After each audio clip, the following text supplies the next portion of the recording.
Good evening, ladies and gentlemen. I'd like to call to order the study session for the City Council for the City of Wheat Ridge for April the 16th, 2018. I will note for the record that all of our councilors are here except for Councilor Duran. We have citizen comment at the beginning of our meeting, and there are a few people signed up to speak. So when I read your name to speak, if you would go to the podium and adjust the microphone so we can all hear you, and you give your first name and last name and spell your last name and give us your address, and then you can go on from there.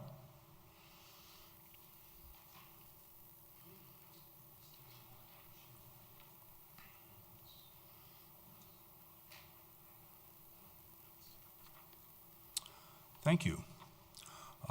Our first speaker tonight is Tom Sundheim, and Carol Matthews is on deck.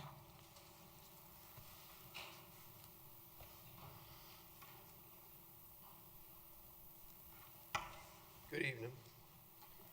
Hey, I'm going to be real brief. If you would give us your first name and last name. My first name's Thomas. My last name is Sundheim. It's S-U-N-D-H-E-I-M. And I live at 5601 West 35th Avenue, across from Panorama Park. Thank you. And just roll that mic up a little bit so we can hear what you're saying. And very little this evening, but I did want to come by and again voice my support for the idea of revamping the Anderson Park facility inclusive of a baseball field. I'm very pleased to hear the conversation and the debate and all of the consideration being given to that by all the council members and the mayor. And I think it's a real positive thing because I think the field still and always will have a lot to offer our community. And being a baseball guy, it would be very unfortunate to lose a field, a regulation field, in that it's the only regulation field that the city of Wheat Ridge owns. A couple things.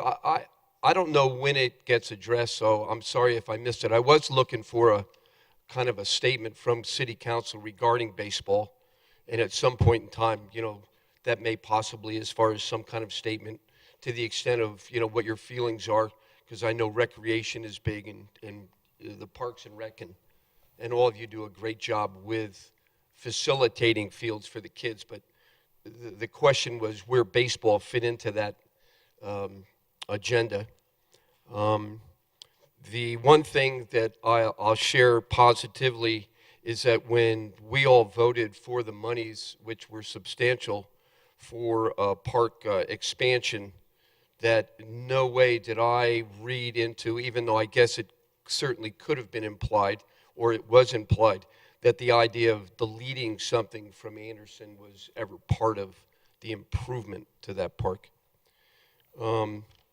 The present location of the ballpark is a great location, and I'm going to guess that when it's examined, as I'm sure you all have examined, and it's also one of very few places in our community where a regulation baseball field could in fact be located.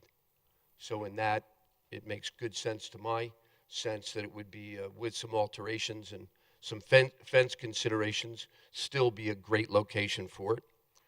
And the other question I had posed previously, because I know a lot of the language that was presented in the park expansion was for open fields, and at some point in time, if I can get, and it's not pressing, nor is it that important, but clarification on how many open fields we presently have, and how that plays into the fact that we have one regulation baseball field.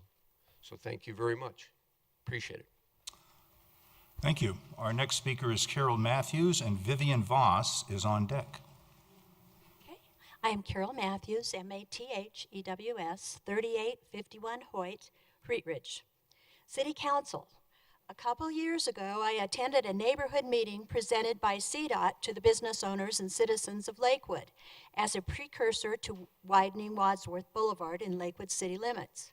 I was really impressed by the planning that was involved to widen the street while preserving access and amenities to the local businesses and creating safe sidewalks and spaces for pedestrian walkways along the widened streets. Much of the project is complete, and I am equally impressed by the finished product. Traffic along the new corridor flows easily, and there are traditional left turn lanes at most intersections. There are double left-hand turn lanes at major intersections and ready access from the right lanes to the local businesses. There are wide and open sidewalks and green spaces on both sides of Wadsworth. Colorado Highway Department has created an updated and functional transportation corridor that facilitates traffic, business, pedestrians, and bicycles. City Council and city staff, please save the Wheat Ridge taxpayer the $1 million of expense of this continuous lane deviation would cost. Consider the well-being of Wheat Ridge business owners having traffic access to Wadsworth and the safety and convenience for pedestrians and bicycles that the additional space along Wadsworth would afford that would be taken by the complex and confusing continuous lane proposal now under consideration. Everywhere else in Wheat Ridge, you push business interests as #1 priority. This is a no-brainer. Go with the established flow. It works for Littleton, Lakewood, Arvada, and Westminster. It will be good for Wheat Ridge too. Thank you. Thank you. Our next speaker is Vivian Voss, and Patty Leppin, it looks like, on deck. Good evening. Vivian Voss, 6920 West 47th Place. Do I get to speak on both now, or? Yes, ma'am. Okay. 3 minutes each? Yes, ma'am. Okay. Let's start with the, Oh, 3 total. three total? Yes. 3 total, that's fine. Relocation of the baseball field, I was very much content with staff recommends option 2, which is to retain the existing baseball field. I did have a question on Anderson Building replace leaking roof, and I'm wondering if there wasn't sufficient hail damage to claim insurance on that, and either the insurance would fix that leaky roof, or do we have to spend 2E bond money to fix that roof? Then I was also questioning,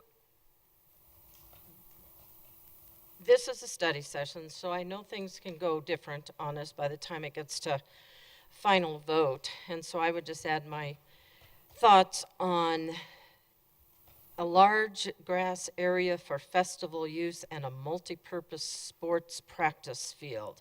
I'm just wondering if we really need that at Anderson Park when Clear Creek Crossing is going to have open space, Corners is going to have some open space, and there's talk about spending $1 million for the green grass park over at Stevens. So I would just caution us on all of that spending.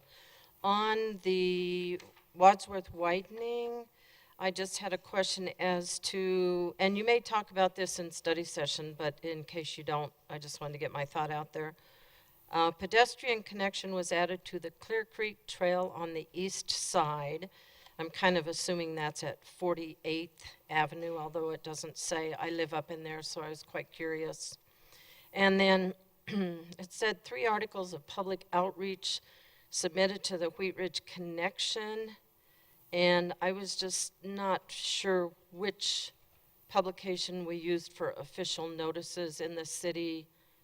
I just wasn't sure it was the Connection, so I'm wondering if it's not the Connection, why are public outreach being in the Connection? And thank you much. Thank you very much. Our next speaker is Patty, and I'm going to let you pronounce your last name. Okay, that speaker had to leave. Kyle Paulson is our next speaker with Rachel Holteen on deck.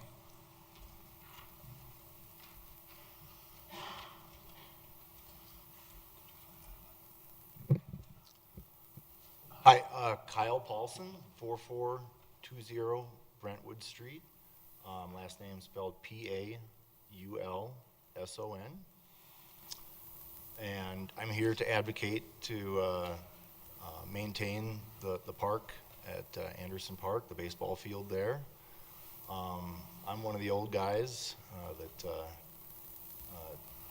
dusts his uniform off every evening, every Thursday evening down there, playing for the men's senior baseball league.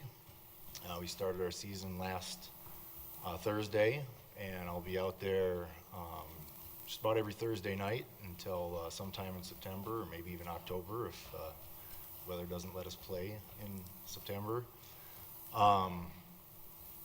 It's one of the critical parks for our league. Our league just has 4 or 5 parks that we rely on right now, and so it's a vital part of our league's viability and vitality, and gives, like I say, old guys like me and all the way down, of course, to teenagers playing there to have a chance in a really nice location.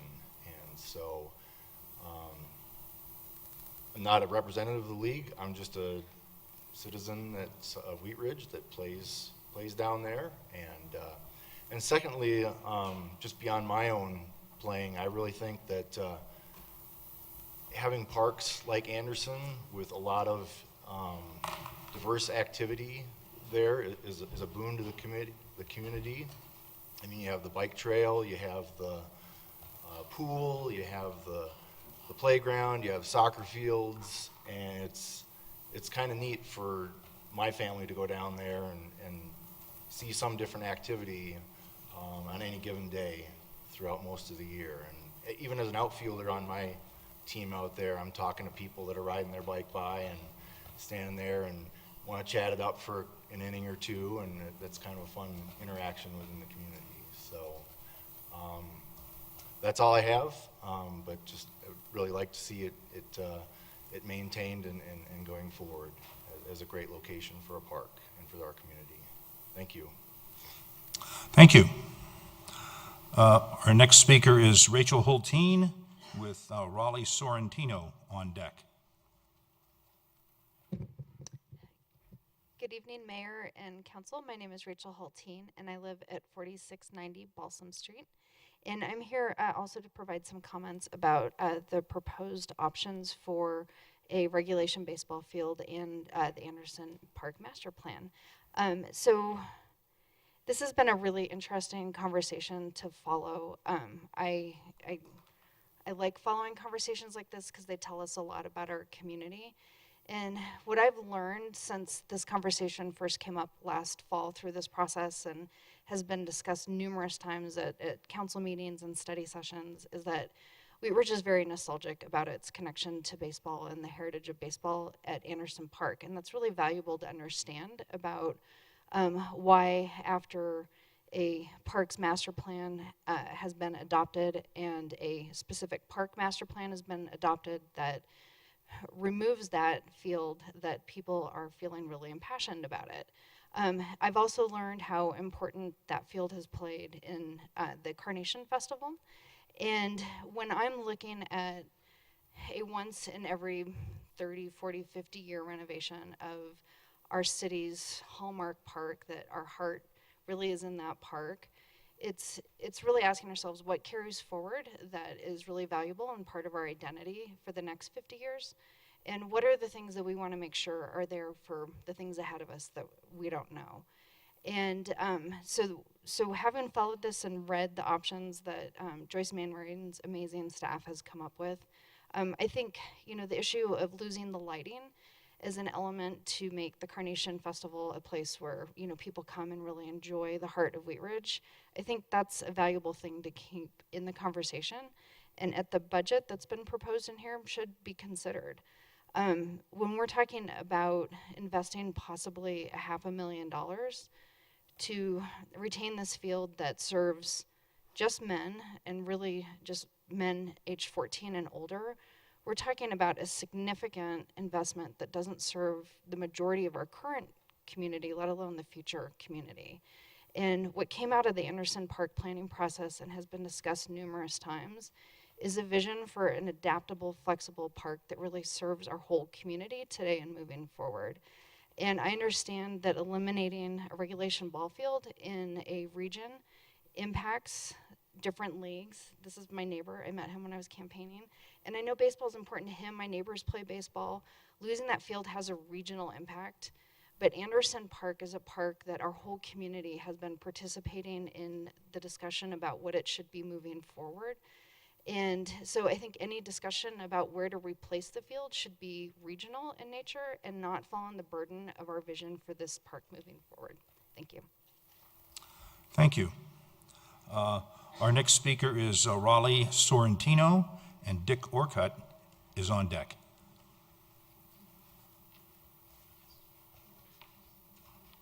Good evening, Council. My name is Raleigh Sorrentino. Do I need to spell that, Janelle? No. 4175 Teller Street, Wheat Ridge, Colorado. You've heard me here before about this baseball field. I had the opportunity today to drop in and read the agenda items here. First of all, I'm sorry, Mr. Mayor, I came in a few minutes late. Am I in the public's right to speak portion, or is there going to be a portion to speak on the agenda item of the ball field? During study session, all of the public testimony is taken on all of the items at the beginning of the meeting. So this is the only opportunity for public discussion tonight. Okay. Well, one question about it. I know you're doing a study session, and it's hard to understand what might come out of the study session. So I may reserve some of my comments to till after the study session is completed and if you reached any decisions. But I have read this agenda item with the recommendations of the staff with the three alternatives. And I'm very, very pleased to see that they've come up with two alternatives which include the ball field. The second alternative essentially makes it somewhat of a multi-use field with the use of a removable fence. And that means the fence could be removed and the whole field, clear down to the parking lot, could be used for other activities. And then the fence could be put up for the purpose of baseball games. But if you go ahead with this recommendation that the staff has made for item number 2, I think you're going to end up with a jewel in the city of Wheat Ridge with new lights and a little bit of upgrading in the field, whether they have a removable fence or a fixed fence out there. I think you're going to have something in the city of Wheat Ridge which is unique to the city of Wheat Ridge, and I think it'll end up being a very valuable asset. It will bring in people, it will bring in funds in the form of rental for the baseball associations that use it, and I would hope that you would continue to go down this road where the baseball field may survive. It's my understanding that alternatives are considered for baseball fields in other areas of the city, but again, like some of the other people have mentioned, that's an ideal location because it's down low. The lights don't affect as many people as it would in many other areas if a new field had to be built, say at Fruitdale or Clear Creek Crossing. Thank you. Thank you. Our next speaker is Dick Orchid.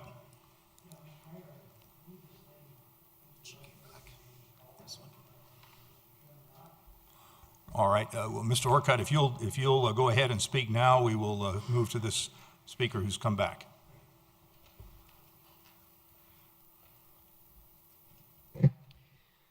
Well, you're getting to know me, I think. My name is Dick Orchid. I live at 10033 West 30th Avenue in Wheat Ridge, have for many years.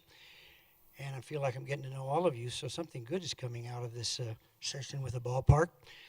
My story doesn't change from the beginning.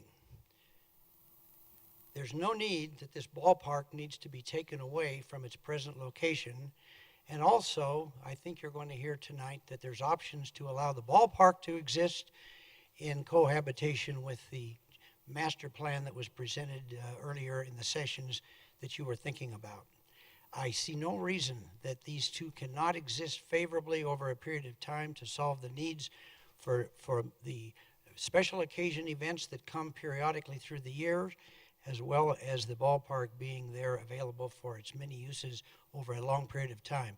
Now, you've heard from men's senior baseball. There's no reason this park is not being used more by not only the men's senior baseball, but by the high school and let's say 15-year-old on up. It used to be that, and it's drifted from that so that they're using some other parks. But I think that's because the men's senior baseball has gotten a control of the park. I agree with what Kyle said. I do not know this gentleman, but I do believe that the park currently has a multiple use of a wide range of ages that has started to center heavily on men's senior baseball. It could be used almost every day of the week by youth as well as men's baseball. So as far as its availability and its need, it's there. It's always been there, and it's not being utilized to the extent that it can be. That can be rectified with just a little alteration in the planning. That is also an income producer to the city of Wheat Ridge on a more favorable basis than is currently being generated. And the fees that are being charging by Wheat Ridge for the use of that park is below what is the normal going rate for those other comparable parks that are around the city of Denver. Unfortunately, I'm very aware of those because I'm heavily involved with collegiate age baseball, and while we're not necessarily applying to use that field, I can tell you I know what the rates are, and I can tell you the rates can be raised and won't affect the use of the field at all. So it's a loss of income that's not being generated, and that's just from not operating properly. I do hope, without any more ado, that you'll give strong consideration to finding a way to comply with both the master plan and maintaining the ballpark. The demise of that park, I think, would be a very big concern, and I can only tell you as present and current and maybe future council members, it's only a matter of time. And you're going to hear some other people up here telling you why you need to develop a baseball park somewhere else. It'll happen as sure as the sun will come up tomorrow. Get rid of the park there, and a new batch of people are going to be telling you where it needs to go next. This need for the park isn't going to go away. Thank you for your consideration. Thank you. Patty?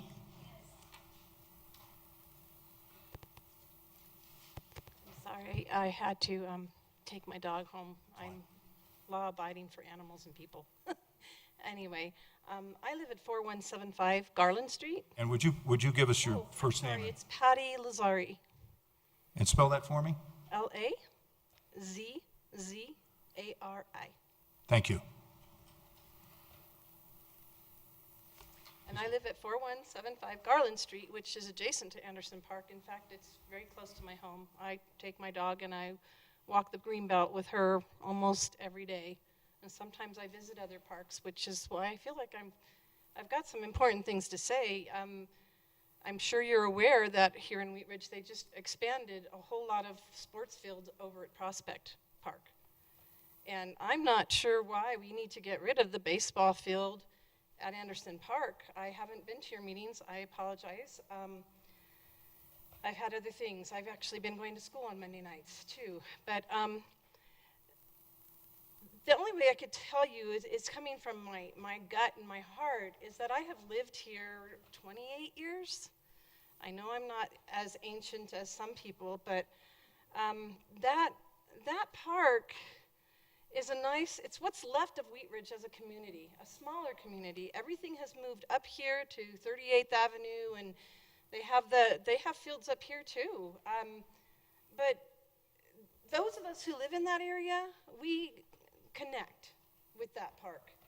And I would prefer the baseball players other than rugby or all those other team type sports, because baseball is American as apple pie, as they say, and it's been there forever. All my boys grew up there. There's still room for soccer there. It's a multiple use field already. I know that the Wheat Ridge runners, the track team, they use that area around the greenbelt, around the grass. There's been younger soccer is really blossoming as well, and they use that field when it's not in use for baseball. I think it's important to keep it. I don't see the purpose of tearing up land and spending all this money on tearing it up to put it somewhere else when it's a good place, it's a good location where it is right now.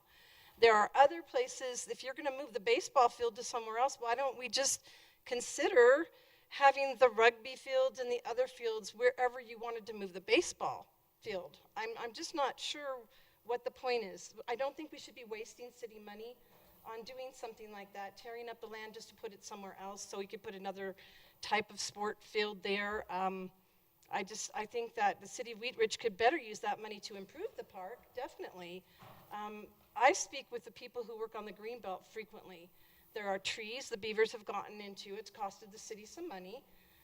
We need signs, those triangle signs of right-of-way for horses and hikers and bicyclers desperately out there. Those bicyclers are getting really fast. And so that area, if you bring more traffic in there, more, different types of fields, I think it's going to get worse. That's my opinion. And thank you for your time. Thank you very much. That concludes all of the speakers that I have listed on my sheet. Is there anyone in the room tonight who would like to speak? Please come to the podium and introduce yourself. And give us your name and first name and last name, spell your last name, and give us your address. My name is Elya Beck. My name's spelled, you just need me to spell my last name? Yes, please. Nosler, Nosler, Beck. And I'm at 4325 Everett Street. My house backs up to Anderson Park, so I was excited to be able to get here. So sorry I was late, but traffic was not great. I wanted to just quickly let you guys know about why my husband and I picked our home. We happened to be shopping around for our house during the Carnation Festival, and we happened upon a concert happening in the park while the Carnation Festival was going on, and we kind of felt like we had just stepped into the most majestic place that got to be our new neighborhood. We were so excited. Something that we noticed the second time around after we had looked at our house the second time was that there was a baseball game going on in the back. And there was nothing more community feeling than the baseball game going on basically in the backyard of where our house was. So that was one of the reasons that we were attracted to Wheat Ridge, was Anderson Park and everything that it was, the sense of community that it was there. And then what we realized after we had lived at our home for a while was that the baseball field lights provided a level of security and just safety basically in the summertime, because the usage of the field with the lights meant that there were people back there and they were using the park responsibly in the way that we wanted them to be using the park, and the lights provided us with what we needed to be able to see, because the boundary between our house and Anderson Park is Clear Creek, the water, and so we have a lot of people who come over and camp on our property. And so we've had multiple times where we've had the lights, especially in the summertime when people feel really comfortable to camp for whatever their reason is. We've, because of that lighting, been able to notice that that was going on. And I have 2 young girls, so it's a safety concern for us. So I am in support of option 2 that you guys are going to be talking about tonight for a couple reasons. One is that my gut reaction to this, the first time I saw the plans for Anderson Park, were to say, no, keep the field, keep the lights. But then I actually heard Councilor Pond mention in a city council meeting when those plans were presented that it really was just a field meant for men over a certain age to play baseball, and that was a shock. I thought for sure that it was something, a field that softball could use or t-ball could use. And so what I like about option 2 is that there's an opportunity to open up that back gate, that maybe we can use that field for more than just serving one population in our community. So just wanted to point out my 2 points there. As someone who backs up directly to that park, it's really important to my family from a safety perspective. So thank you. If anybody ever has any questions, I'm happy to talk. Appreciate your time. Thank you. For your consideration. Thank you. Is there anyone else in council chambers tonight who would like to speak on any issue that is on the agenda? We have one of our counselors. Oh, we have another? Oh, please come to the podium and give us your first name and last name. If you'd spell your last name and give us an address. My name is Adam Miller, Miller, M-I-L-L-E-R. My address is 15302 West 50th Avenue in Golden. I apologize being late to the meeting. I'm the head baseball coach at Wheat Ridge High School and wanted to give my 2 cents on how important the field is and can be. We've used it. This will be my 17th year at the high school. Our freshmen have used it as an alternative field for our baseball program in the spring. We carry 3 teams in the spring, and we're only provided by the county just our 1 field down at Everett. And so it has been a big point of what we've been able to do with that over my last 17 years. Actually, this year we've tried not to prepare ourselves in case of the field was gone, and the only field we really have next to it's a junior high field with no infield, no bases. It's right next to our field at Everett Middle School. So from February until May, it's a big part of what we do from the baseball community. You know, I spoke here a couple months ago. We used it in the fall as a showcase for college showcase for area high school kids. They were playing games, and you know, there's not too many fields around that have the capabilities of Anderson Park with the lights, with the community. So I think with the right planning and maybe a little foresight, you can use that for, I know the 14-year-olds, I believe, in Wheat Ridge are using it this year because Pioneer Park or Panorama Park, I think, is under construction. So I believe they're using it for games. But it can be used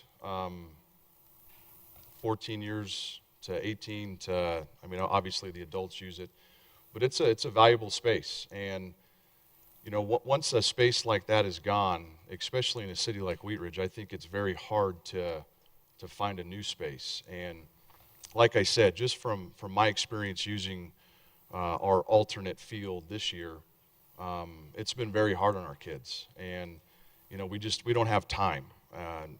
Like I said, with 2 teams and on our field and then another team, so it's a valuable piece of what we've been doing over, like I said, I'm sure it was used way before I was here. I mean, I can remember when I was in high school 25 years ago, that was the place. You know, if you got to play at Anderson Park, you were kind of playing in the big time. You got to play under the lights, and you got to play in Wheat Ridge, and that was kind of the Wheat Ridge's home field, so to speak. So, and I know times have changed and everything changes, but I mean, it's been around as long as I can remember, and I think it has a value that is used not only by us, but can be used in a lot of different ways. So I'm hoping that there's a piece of, and again, I apologize, I'm not caught up with all the options and different things that you guys are discussing, but the field itself has a big purpose, and it can still be used very well throughout, not just for the high school, but like I said, with the Little League and everything else throughout the year. Thank you very much. Thank you. Are there any other citizens here who would like to speak on any item? We're still in public comment. Okay. No, Mr. Sorrentino, you only get one chance to speak.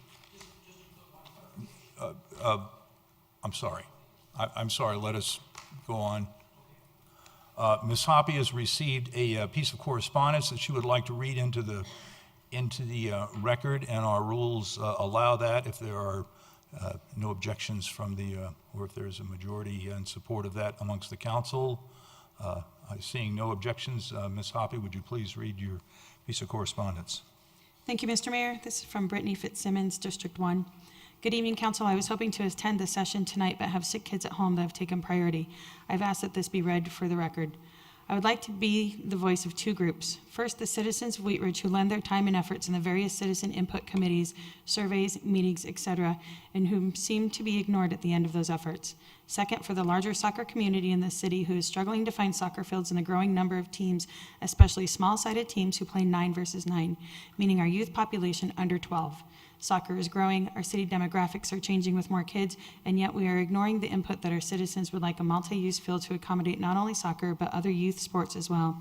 A field that could be used by all citizens, men, women, and children. You are discussing spending more money than budgeted to keep a field that, 1, only works for the male population of the city, and 2, only works for men, high school, and older. The committee put together a fiscally responsible plan that met the needs of the citizens while staying within a reasonable budget, and now our council is considering tossing around more funds to please a group of people who did not show up to the planning meetings even after several invites. If we are going to be tone deaf to the planning committee's recommendations and consider modifying the adopted Anderson Park plan, then we need to go back through the planning process, allow discussions and planning with the extra funds you are considering. That is the right process. Adding an agenda item that simply said relocation of baseball fields and being surprised no one showed up to defend the Anderson Park plan is not the right process. Had we known that discussion actually meant you were considering changing the adopted plan, I and others would have been there. I could have come with the numbers again on youth sports in the city, diagrams of the needs, and even an army of parents but the reality is it's not just about the needs for the soccer community, it's about the overall needs for our community and where we are going. What is our long-term focus for the future? We can't always just live in the past. It's also about keeping value in the community process and hearing the voices in that process, not just the loud voices that always come out after the fact. Regardless of your stance, I encourage you to do the right thing and listen to the citizen-created plan, working to ensure that the adopted plan is at the center of the end result. Anything else looks as though the process doesn't matter in the end, and eventually people are going to stop showing up when you ask. And one final reminder, one of your stated goals is to increase young family participation in city-sponsored recreation programs. Our youth, please don't forget that priority. Thank you, Brittany Fitzsimmons, Wheat Ridge citizen, Wheat Ridge Avalanche board member, mother of 2 young athletes. Thank you. That will conclude our citizen comment on agenda items for tonight. With council's permission, we will move staff reports to after our items 2 and 3. And so let us go now to item number 2, the relocation of the baseball field at Anderson Park. Mr. Goff, do we have a staff report on this? We do. Our Parks and Rec Director, Joyce Manwaring, is here. Thank you, Ms. Manwaring, please. All right, thank you. I have a PowerPoint that summarizes the memo with a few additional attachments for you this evening. So our issue, as we're all aware, is that the adopted master plan does not include the regulation-sized baseball field that's currently located in Anderson Park. As part of the adoption of the master plan, council asked for alternatives for relocating the baseball field with lights. Those were presented on March 5th. There were several alternatives presented, and as a result of that meeting, council requested additional details on those alternatives, and so that's what I have for you tonight. So those 5 alternatives in summary were to investigate the Fruitdale master plan, as Fruitdale was the one park available that could accommodate a regulation-sized baseball field. Investigate Jeffco School's interest in lighting the field located at Everett Middle School, which is also a regulation-sized field. Pursue added lighting for use by Carnation Festival and feasibility of the Clear Creek Crossing parcel and review adopted Anderson Park master plan. So that was a consensus I received at the March 5th meeting. Fruitdale Park, I would recommend neighborhood meetings. It does have an adopted master plan and had a robust citizen input process when that park was developed. And then an assessment of the infrastructure would need to be completed to make sure that the parking and traffic can support the additional use. Estimated construction cost, which is based on a lighted field and a general square footage cost for regulation size baseball, could be anywhere from $685,000 to $775,000. Our second alternative was Jeffco Schools. I did speak with the director of facilities at the Jeffco Public Schools. He said there could be possible interest. An IGA or MOU would be required regarding usage.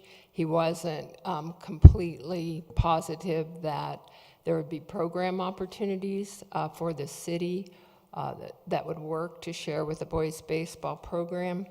And then the city would be responsible for vetting and neighborhood meetings, et cetera.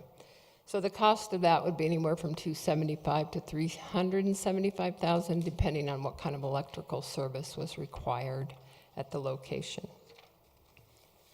Carnation Festival lighting, this is an easy one. We can accommodate this request into the design regardless of which option of the fields is adopted tonight or what consensus is reached. We will add festival lighting. Clear Creek Crossing parcel, that is a Coors owned property to the west of the Clear Creek Crossing. Patrick spoke with them and they are not interested in selling the property, and he was not able to get a return call for them for any further discussions. So the estimated cost for that, because it would require restrooms, parking, additional infrastructure, is estimated at about $1 million. And then review the adopted master plan. So I worked with our consultant to come up with different costs and a different design to provide some options within the adopted master plan.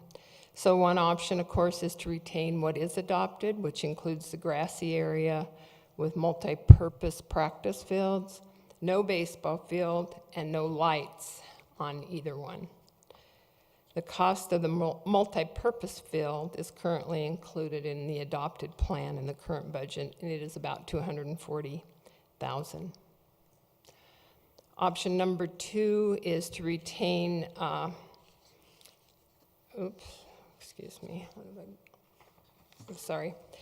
revise the plan to include retention of the baseball field in its current location, multi-use festival-friendly grassy area, new lights covering both fields, which is a little bit different configuration than you would have. It was just a baseball field. It probably includes an extra pole and fixture, a portable outfield fence, and then there's a small building on the southeast corner of the park that is planned for demolition.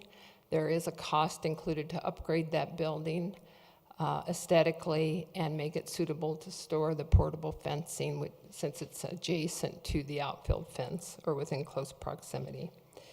So that includes the estimated construction cost for that option is $447,708. Option 3 is to retain the current baseball field configuration. Do not add the multi-purpose field or grassy area. There'd be no portable fencing. We would just retain the existing outfield fence. Some upgrades to the baseball field. The infield needs to be reworked, etc. And then the addition of new lights.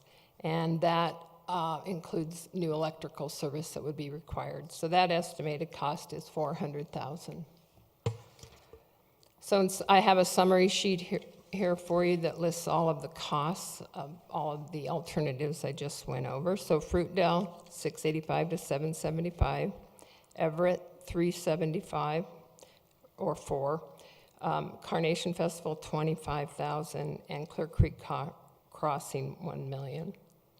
And I just want to clarify that we will include that in the design and the construction estimating contingency, the lighting for the Carnation Festival regardless.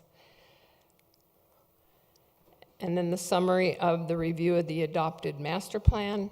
Option 1, retain the adopted master plan, no additional cost. Option 2, revise it to retain baseball and add multipurpose, $447,708. And option 3 is retain current configuration, no multipurpose field, $400,000. I am recommending option 2. I feel it serves our community and is the most flexible in terms of programming, but only if additional funding is available in the amount listed, which is $447,708. These funds are not available in open space or the Conservation Trust Fund. We are currently taking approximately $2 million from those two funds to meet the current budget for the adopted master plan. I just wanted to review quickly some of the design elements included in the master plan. We are renovating the Anderson Pool locker room, replacing the leaky roof with insurance money, reconfiguring the space to allow additional programming for fitness and wellness classes. We're upgrading the interior and exterior. The sports field, replacing baseball with large grass area for festival use and a multi-purpose sports practice field. We are upgrading the park pavilion. We're building a new one.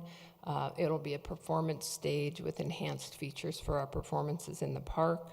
We have 2 creek access locations, an expanded playground, and quite a bit of infrastructure work, which includes stormwater drainage, parking lot resurfacing. We've already replaced the water line and replacement of the mainline irrigation system. So this is the adopted master plan, and you can see here that it has no baseball field. That's where the baseball field's located.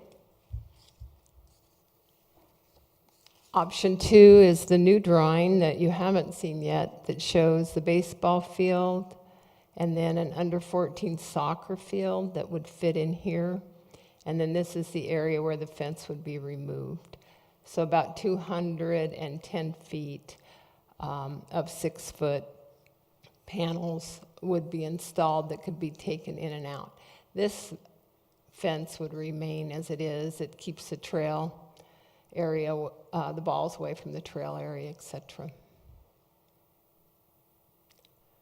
And then this is the master plan with the baseball field only, and this was referred to as the preferred concept when we were discussing which one of these master plans to adopt. So there you see the baseball field in its current location with no removable fence and no additional soccer or multi-purpose area here.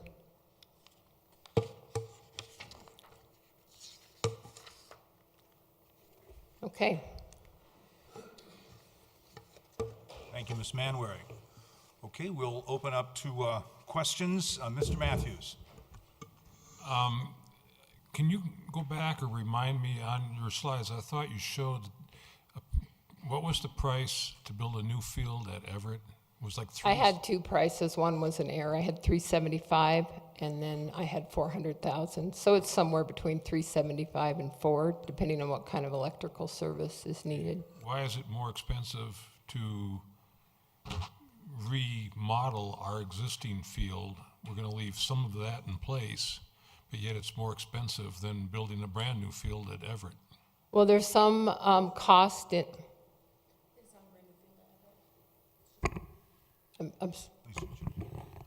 Why is it, let me repeat it. Why is it more expensive to You said to add another field at Everett. not adding, lighting the existing field? Okay. It already exists there. Okay. I had assumed it looked to me like you were adding another somewhere. I did mention adding electrical service. We're not sure what that would look like. Ms. Davis? So I just have a couple comments based off of some of the work done and the outreach and the work that they've done on the Parks and Rec your team for kind of reviewing and relooking at this and looking at options. I really appreciate it, so thank you. I guess I want to go into some communication, and we all know that we all have been charged with trying to communicate more, and I think we need to do that, and I think that everybody knows if it's here or if it's in the workplace, communication can always be improved. And I think we have two good examples tonight that I'd like to share. I do think, and even the baseball folks admitted in the very beginning, we dropped the ball. We didn't go to the master plan meetings. We own that. But I think that also goes back to communication in that I think that perhaps if you would ask them, hey, come to the master plan, come, we'd like to hear your note, we'd like to hear about it, that's probably not as much a priority as if you said, come to the master plan hearing meeting, and oh, by the way, the fields are not on, the baseball field's not on any of these plans. Probably a different reaction we would have gotten from them. And I think it's just as the letter that Janice read today, the comment was made that because you communicated it as baseball field options and not that we're changing the master plan again, I would have had a ton of people here. So I think it goes back to how we communicate things, and I think and we all can learn this, but we're all not perfect. And I think that we can all need to better communicate that what might be lost in some of these things, because I do think we get people to participate. And I think that's the other thing I want to talk about. I think that I do appreciate the work that was done and that the people did appreciate that. I don't want people to feel like they were hoodwinked and, you can participate, but we don't listen. Because I don't think that's the fact. And I truly believe someone who cares about our city, cares about from little kids to big kids, everybody has the right to play, that we need to look out for everybody. And I think that I appreciate the work that the folks did on that committee, but even then, I think most of us agreed that not having one park with lighting would be a disservice to our community eventually.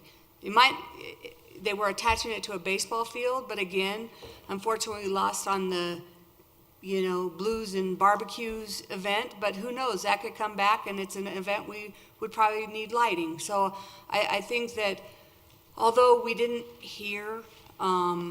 we didn't do it exactly as recommended, I do think that our goal is to listen to all aspects, recommendations from a committee, feedback from our neighbors, from our community that didn't participate in that.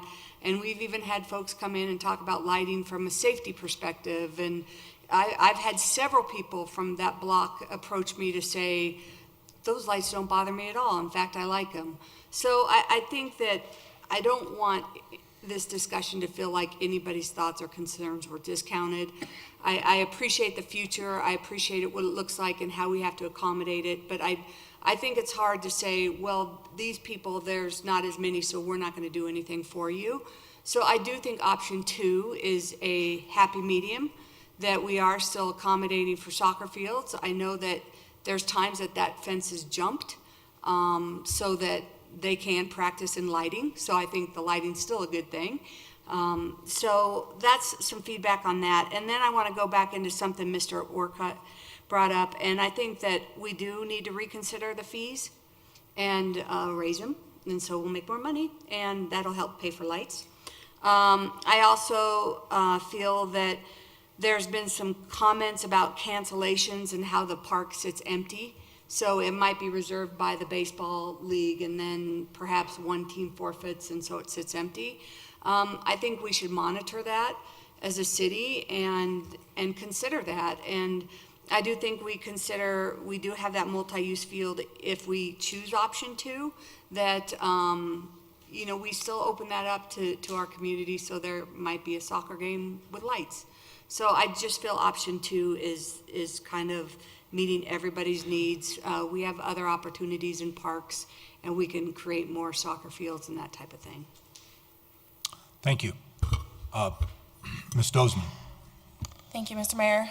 Joyce, I just had a quick question about the Carnation Festival lighting. What would that look like, and how often would it be lit? We'll need to vet that out. We're in the middle of design development, and I'll need to speak with you or Mr. DeMott or whoever the Carnation Festival representative is to make sure we're meeting the needs. And we'll do that after the decision tonight. Okay, thank you. So I just have a few comments. I do want to kind of speak to something that Brittany said. In our lobby, the quote is, "People create the quality of their government through participation or neglect." We continuously create these citizen committees and seek their input on how we want to move our city forward. And they devote time after time to have their voices heard, and I happen to be one of those people in this case. I have lived 3 blocks from Anderson Park for all but 3 years of my lifetime in Wheat Ridge. I can see the lights from my house. I can hear the crack of the baseball. I love baseball, and I grew up playing softball, which I wasn't able to play on that field, obviously. This honestly is one of probably the hardest discussions that I think I've come across since being elected, because I face this internal struggle where I am very nostalgic when it comes to baseball, and I would like to retain the field. But on the other hand, I really want to respect the process that we have our citizens go through. And this was a very robust process, and you did a wonderful job at reaching out to citizens to form focus groups, to form an advisory committee, to reach out specifically to the members of the baseball organizations, to have them come and participate. And they chose not to participate, while many of our residents did.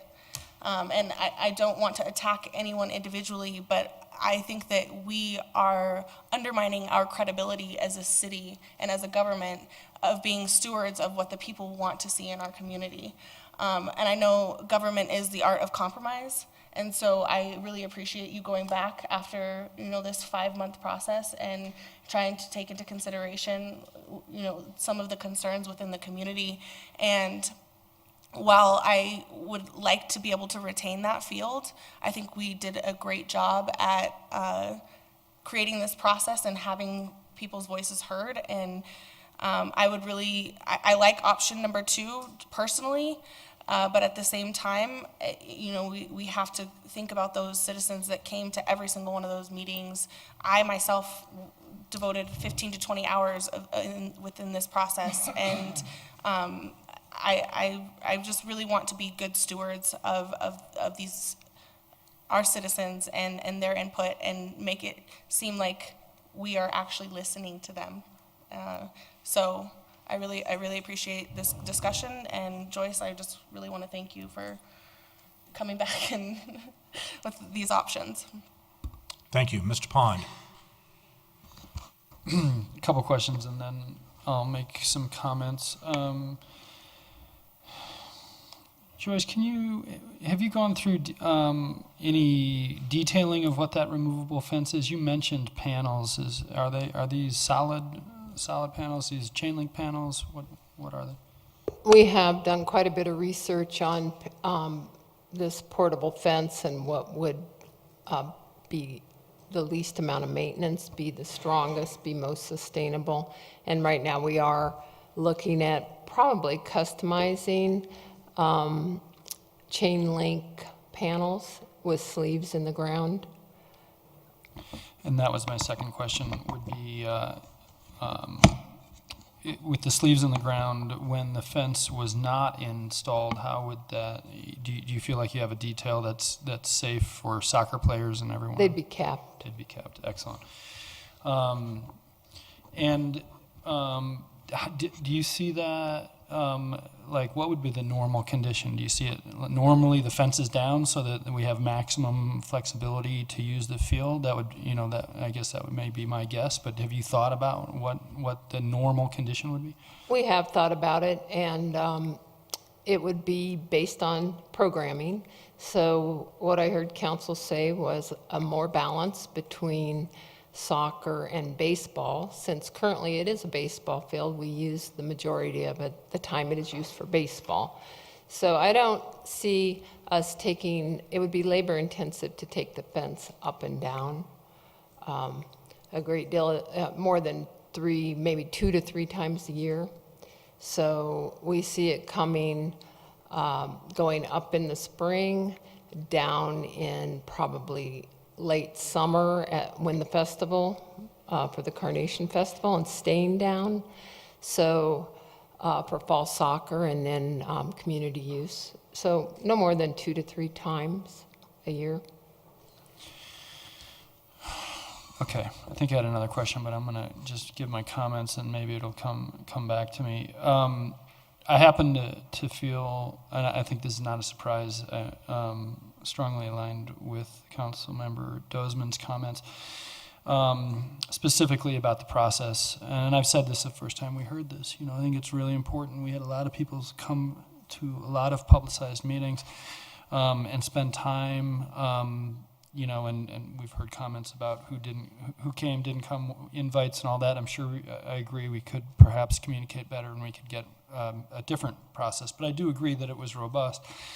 And then it's really, I think it's, if we want to keep doing that, if we want to keep talking to people, asking them questions, getting answers, and then taking action on those answers, I think we have to be careful to decide, that if we believe that these processes of having open meetings and doing it actually work. Because if we're sitting here in the 3rd time, I think, in this room, talking about this topic, without all of those people, I don't think they expected that it was going to go around like this, that then we have kind of either multiple forums and it's not reliable on which one to show up to, and you got to kind of figure out what's going on to figure out which one I should go. Should I waste my time going to the one before, or should I wait until council meeting? So, I think we want to reinforce what we've been trying to do, which is get people engaged, find out from them what they want, and then do the best we can to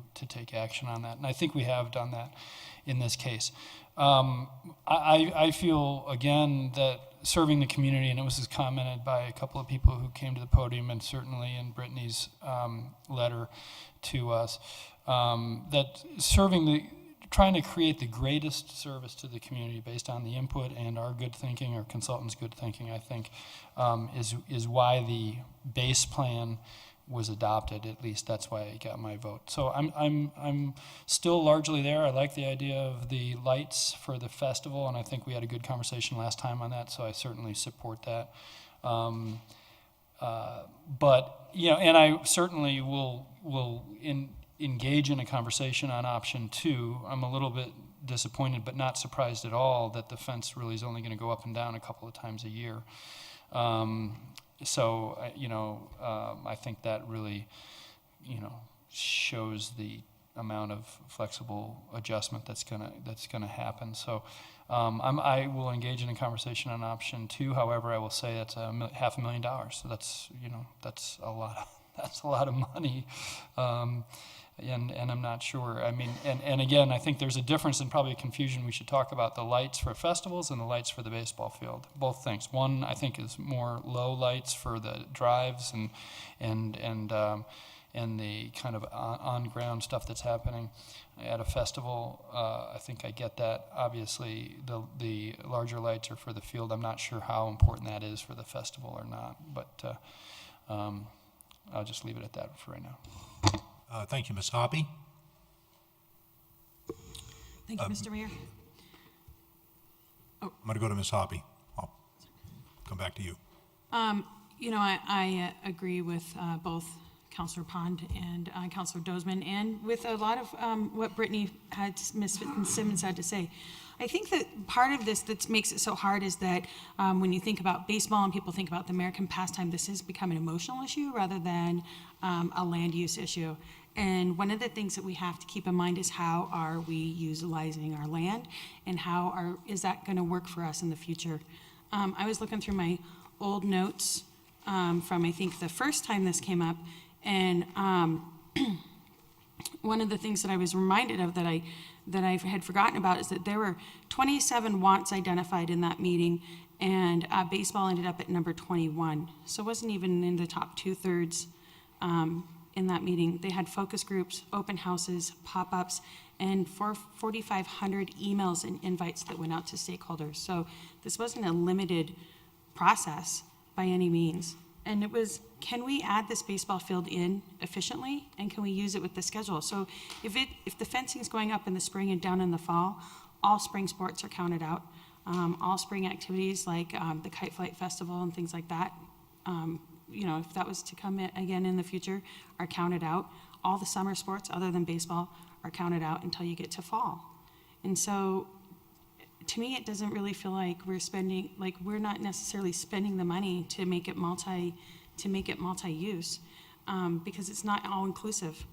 And so there's a lack of diversity there when we're spending $500,000 for the fence to only go up and down a couple of times a year.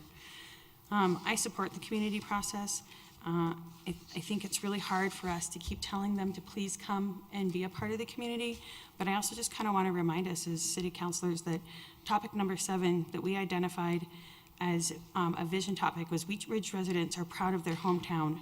Goal number 2, create 5 additional opportunities for meaningful citizen engagement. Goal number 3, increase public participation 20% in all citywide meetings. How can we reach those goals if we keep throwing their results under the bus? Mr. Fitzgerald. I'd like to honor the participation of all the citizens who have been parts of various committees we've had. And we've had some people who spent a lot of time, a lot of thought on committees and have come up with fantastic results. And I do honor their effort. They are an essential part of our community. But in the end, the responsibility is on our shoulders. It's on our shoulders to make the decision. I think option 2, or what more technically would be number 5, option 2, is the best compromise for everyone. Those who are interested in baseball get a full baseball field.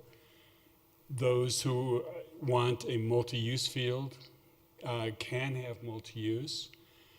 The Harvest Festival and other uses have lights. So in my mind, everybody wins. Joyce, help me with this though, because you're quoting a price of $447,000, but you say the cost of the multi-use field would be $240,000, so that leaves a net of $207,000. Is that right or is that wrong? So in other words, the fence itself, the multi-use aspect of that is $200,000.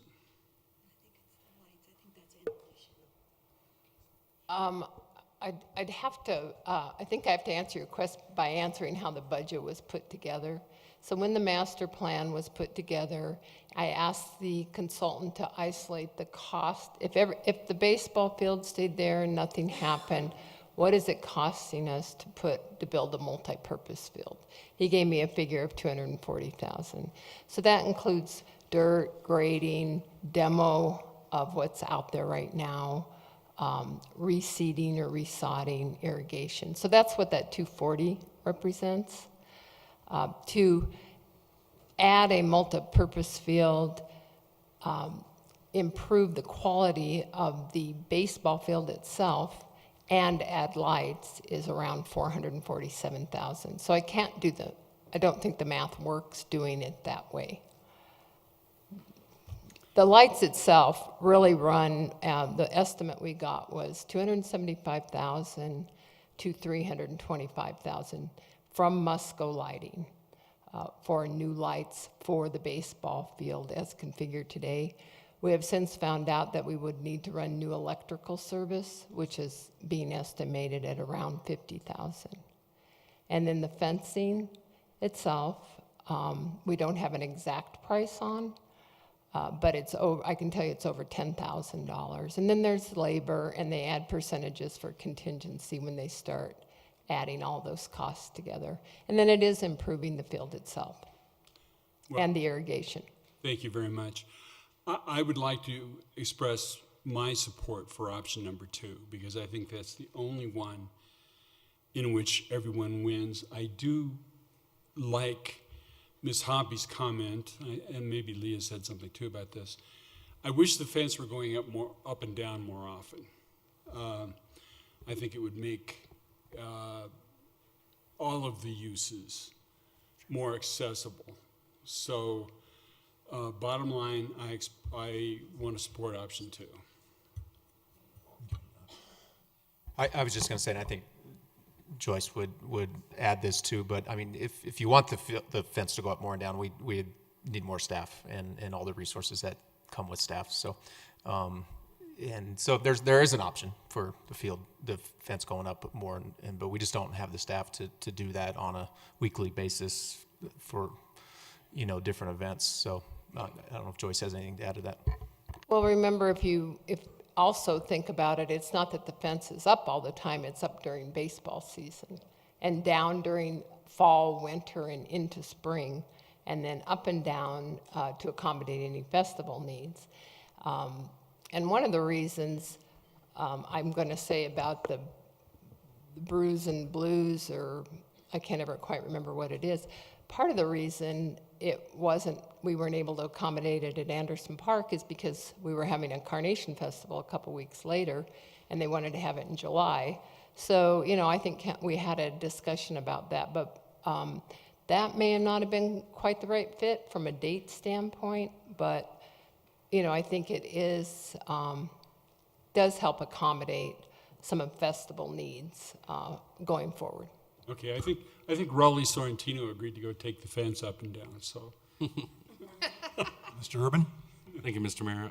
With respect to the festival lighting, my understanding is when the light poles on 38th were replaced, do we maintain or do we hold on to the lights that we replaced? We did. I'm not sure if they've gone to auction yet. Scott is out here somewhere, I think, or Public Works. Just to remind you, though, those lights are obsolete. If they break, there's no replacement parts for them.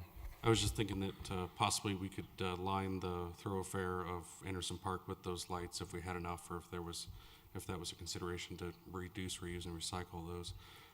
But so that aside, as far as the lighting for the festival, which I think is important, I would be in support of option 2 because it is a compromise. And to be fair to the individuals who support the keeping of the baseball field and their lack of participation in the previous process, from speaking with them, I think their biggest gripe with the process was from the very beginning of that process, they were told, as far as options that were available to them, that the baseball field would be removed and that any options that included retaining the baseball field wouldn't be carried forward in that process. At least that's what their interpretation of that process was, and that's what kept some of them from participating any further, because they felt like if the baseball field cannot be maintained, then why should I continue to participate in that process? So that was their reason and lack of participation in that process, and I think that they did own up to their failure to do so, and I definitely want to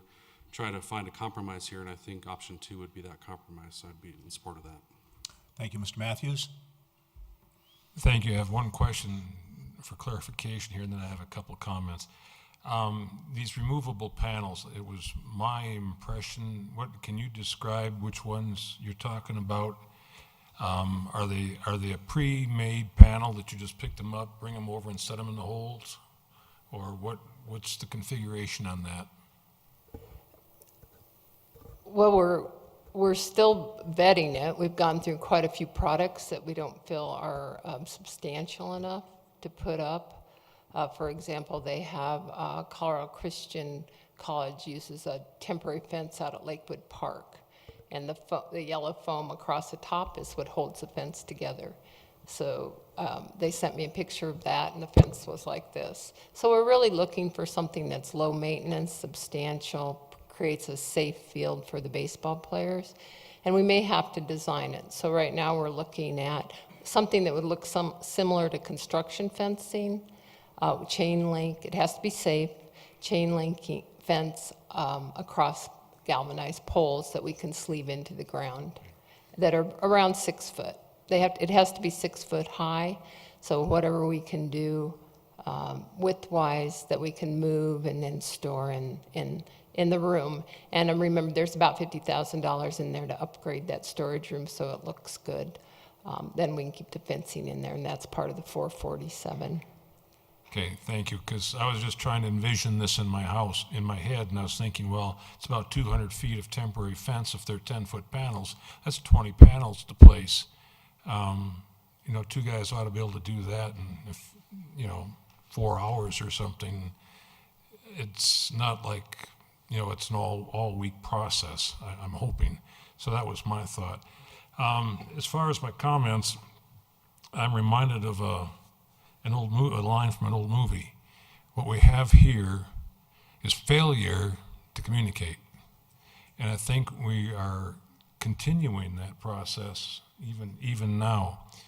We started out, and I agree with Councilman Urban that my first impression of this was that nobody was using the field anymore. It was totally underutilized as a baseball field, and that there just wasn't a need for it. And that was my recollection of the beginning of this discussion, even going to some of the early meetings and going to some of the open houses at the Anderson building.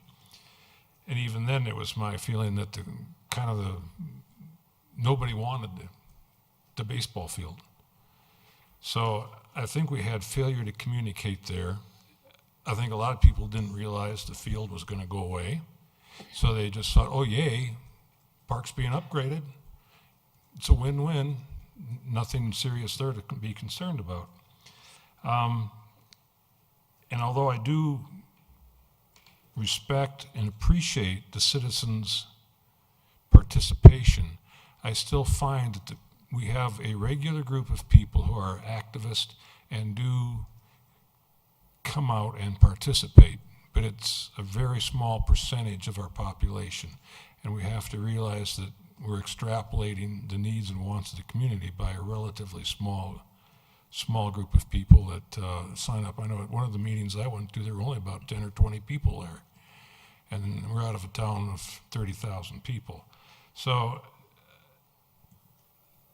I'm not trying to disrespect their issues, but yet I'm not sure that it was a valid cross-section of the entire population of the city.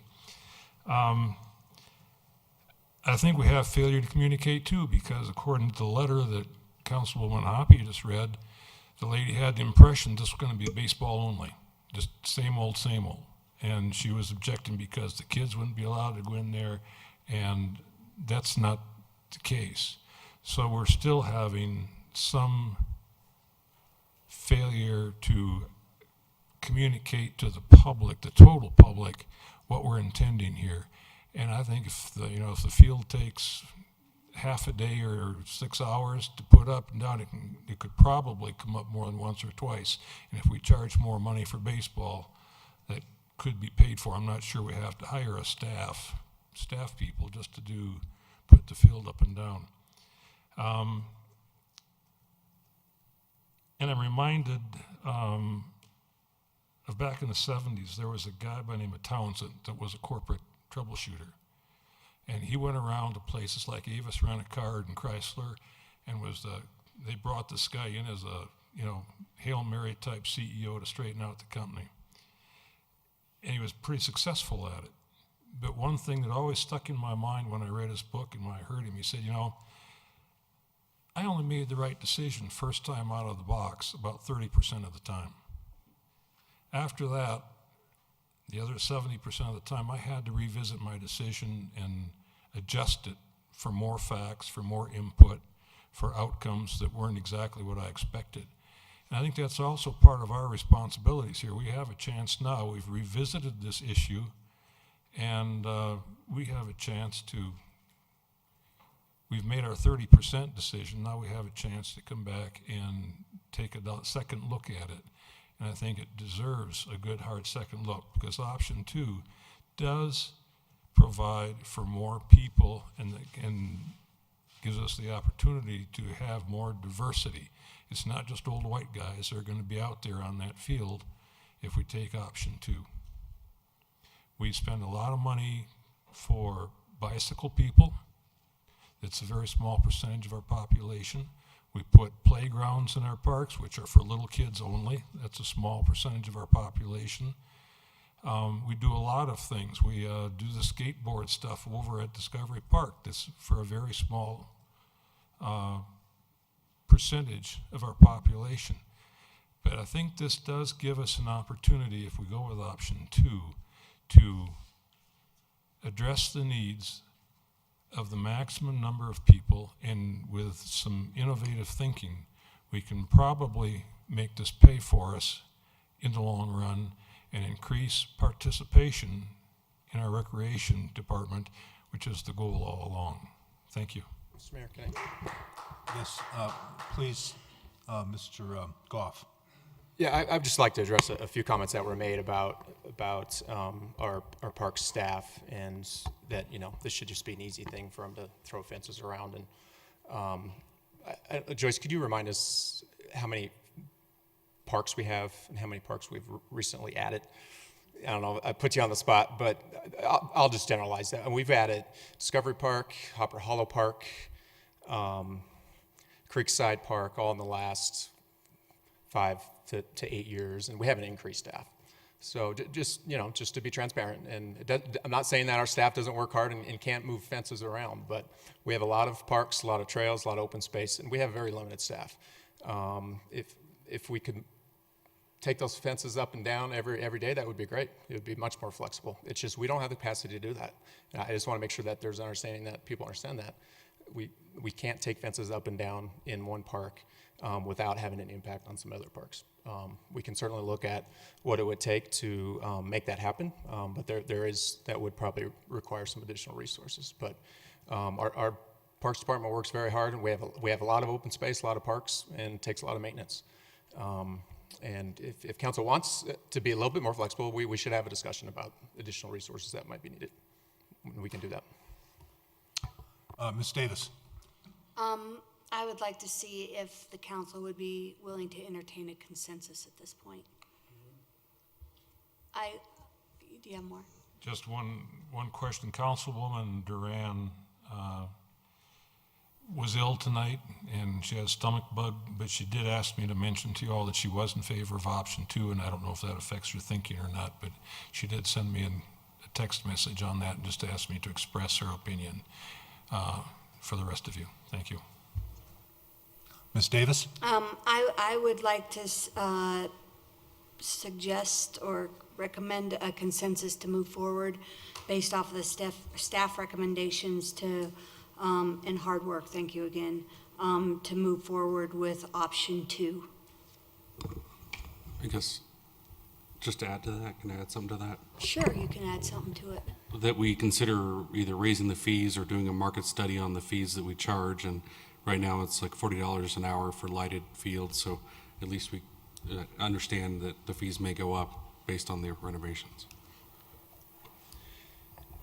And that's currently being done. Joyce purchased, I think we purchased software program that looks at all fees and impacts on all of our programming in the Parks and Recs. So we're very excited about that, and this will help us identify what the costs are for a baseball field.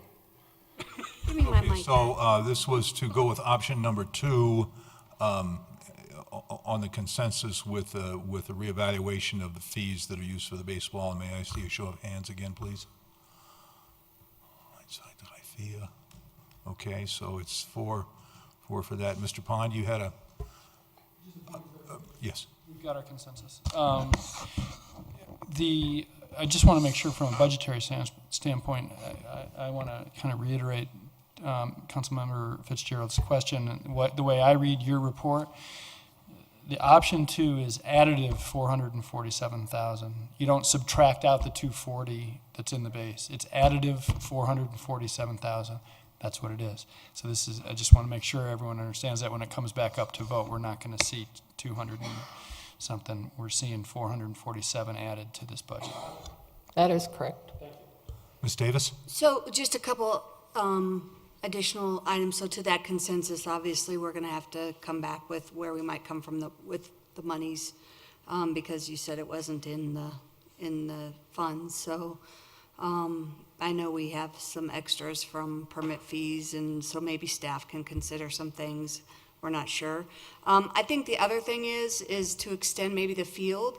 I'm wondering, for instance, the baseball leagues, maybe there's a certain time that they're doing practice, so maybe they really start playing full-on games. Let's pretend June 1st. And so maybe that fence could be down until June 1st because they're practicing and they're not really playing the real full-on games. I don't know if that's the case or not. But, I'm thinking that could be something to consider, too, that maybe with the baseball leagues, there's some flexibility of, hey, we practice these weeks and then we get serious and start competing June 1st or something when it comes to taking the fence down, maybe. Ms. Dozeman? Thank you. By the time we're having this conversation again, do you think you'll have a better idea of the costs of the removable fences and the maintenance to put up and take down those fences and all of that that's going to follow this?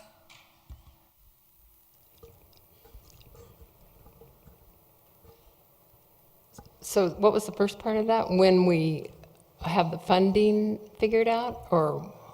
This is going to need to come back to council for a supplementary Oh, budget. okay. And I believe at that time they were asking if we would have a better estimate of the cost. Thank you. Yes, I can have a better estimated cost Thank you. of those two things. Mr. Matthews?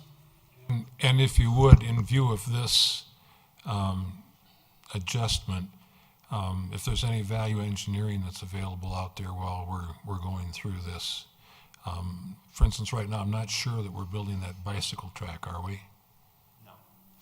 We So, are not. Yeah, so, Just the design elements I listed. Everything else is an if there's any alternate. value engineering items that, our consultant can find for us to help out, that would be appreciated.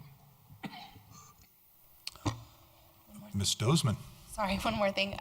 Could you also put together an idea of the programming, if the fence cannot be put up and taken down on a regular basis, at what times in the year that it would be put up and taken down, so that we can kind of understand what sports are going to be affected? Yes, I can do that. Thank you. Okay. I believe that concludes our discussion on item number 2, relocation of the baseball field at Anderson Park. Thank you very much for your input, for the discussion. We will now move on to item number 3, which is the Wadsworth widening update. Mr. Mayor, I'll be back in just. Okay, we're going to take a 5-minute break, please.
Okay, we will reconvene our study session for April 16th, 2018 with item number 3, Wadsworth Widening Update.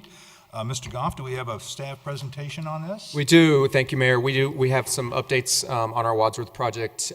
There's been a lot of moving parts with this project, and we want to give you some of the most recent updates. But Scott Brink, our Public Works Director, is going to introduce it, and then Mark Westberg, our project manager, is here. Mr. Brink, please continue. Mayor Starker, Council. We're coming to you this evening to just kind of give you a general recap and overview of the Wadsworth project and where we are. It's been a little while since we've done that, since we've done a presentation like this. I think we've been back in front of you maybe a few times over the past year, more informally, about some consultant contracts, and kind of went over a few things back at those times. You know, we were getting some extra funds to deal with historical properties for our consultant to do extra work and so forth. So we'll talk about that a little bit. But tonight what we want to do is just kind of comprehensively go over the whole project, let you know where we are with the design. We're going to talk about that a little bit. The environmental updates. A big part of that is the historical properties evaluation. We've been working very closely with CDOT and the State Historical Preservation Office on getting this issue resolved. It's taken a lot of staff effort and time, but as Mark will present in a little bit here, we've got a pretty good path forward on that with the State Historic, the SHPO office. So we're confident we're going to be getting through the EA here in a timely manner and get going on the design and ultimately construction. We'll talk a little bit about the public outreach that's been done over the last year, funding, where we are with that, and then most importantly, or one of the important things, is the schedule and where we hope to be and when construction will start. So with that, I'll turn it over to Mark here.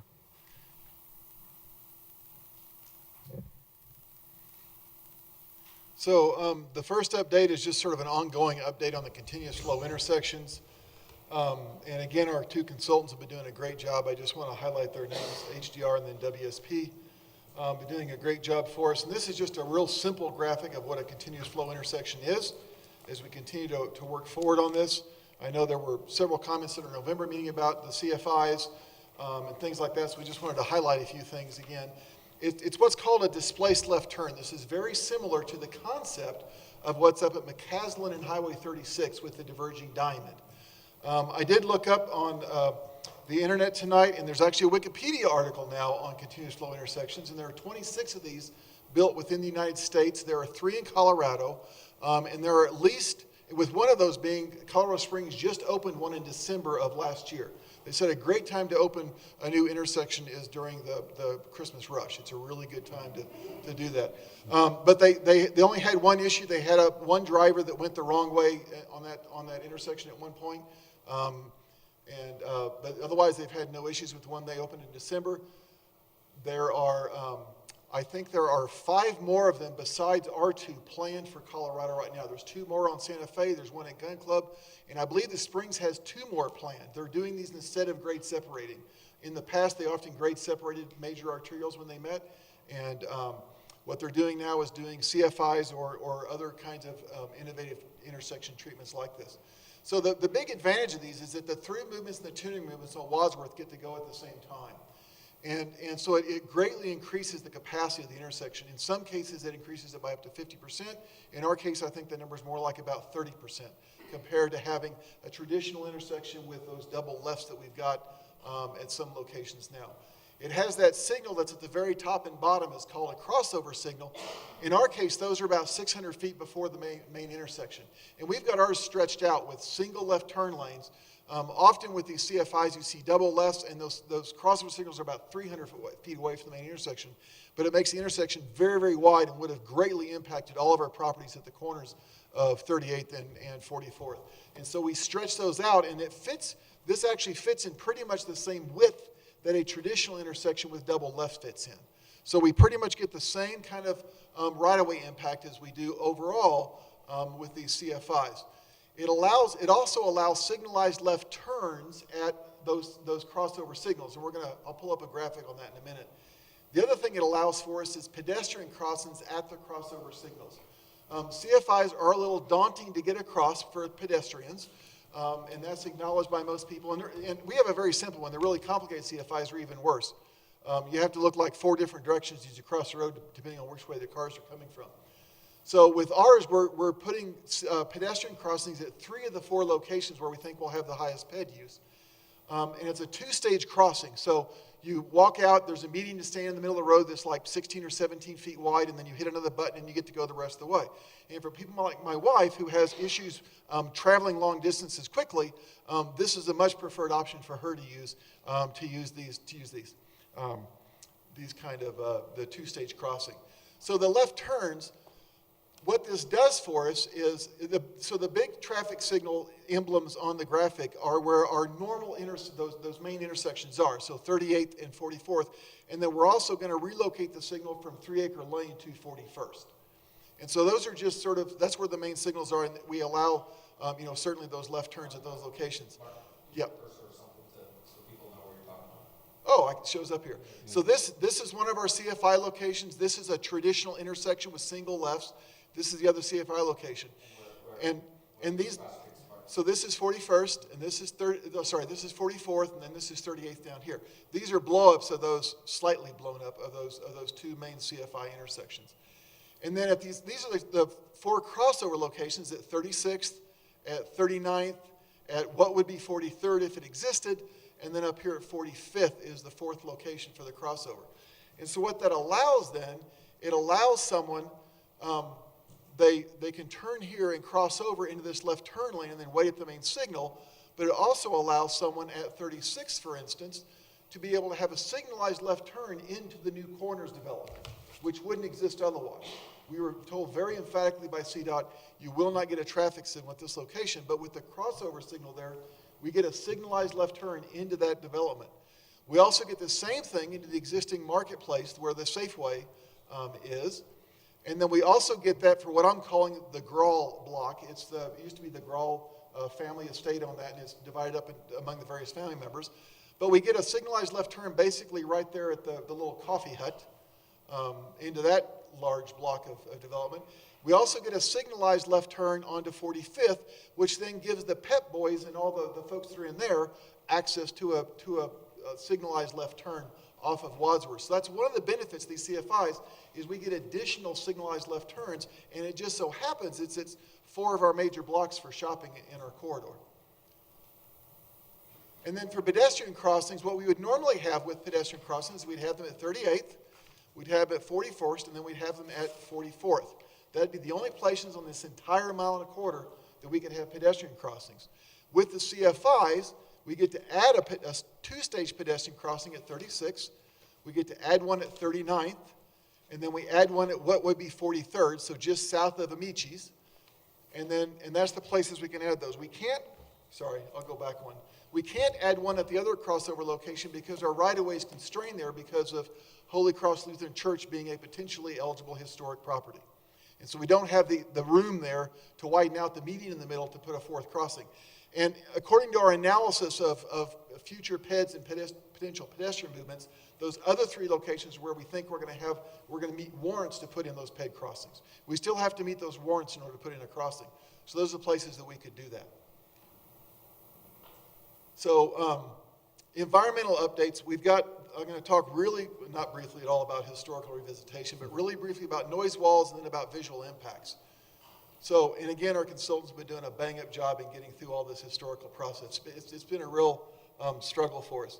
We had to revisit the designation of several properties. 5 additional properties were considered to be potentially eligible to be historic. So what that means is if those people wanted to go apply to be on the historic register, these guys have the potential to do that.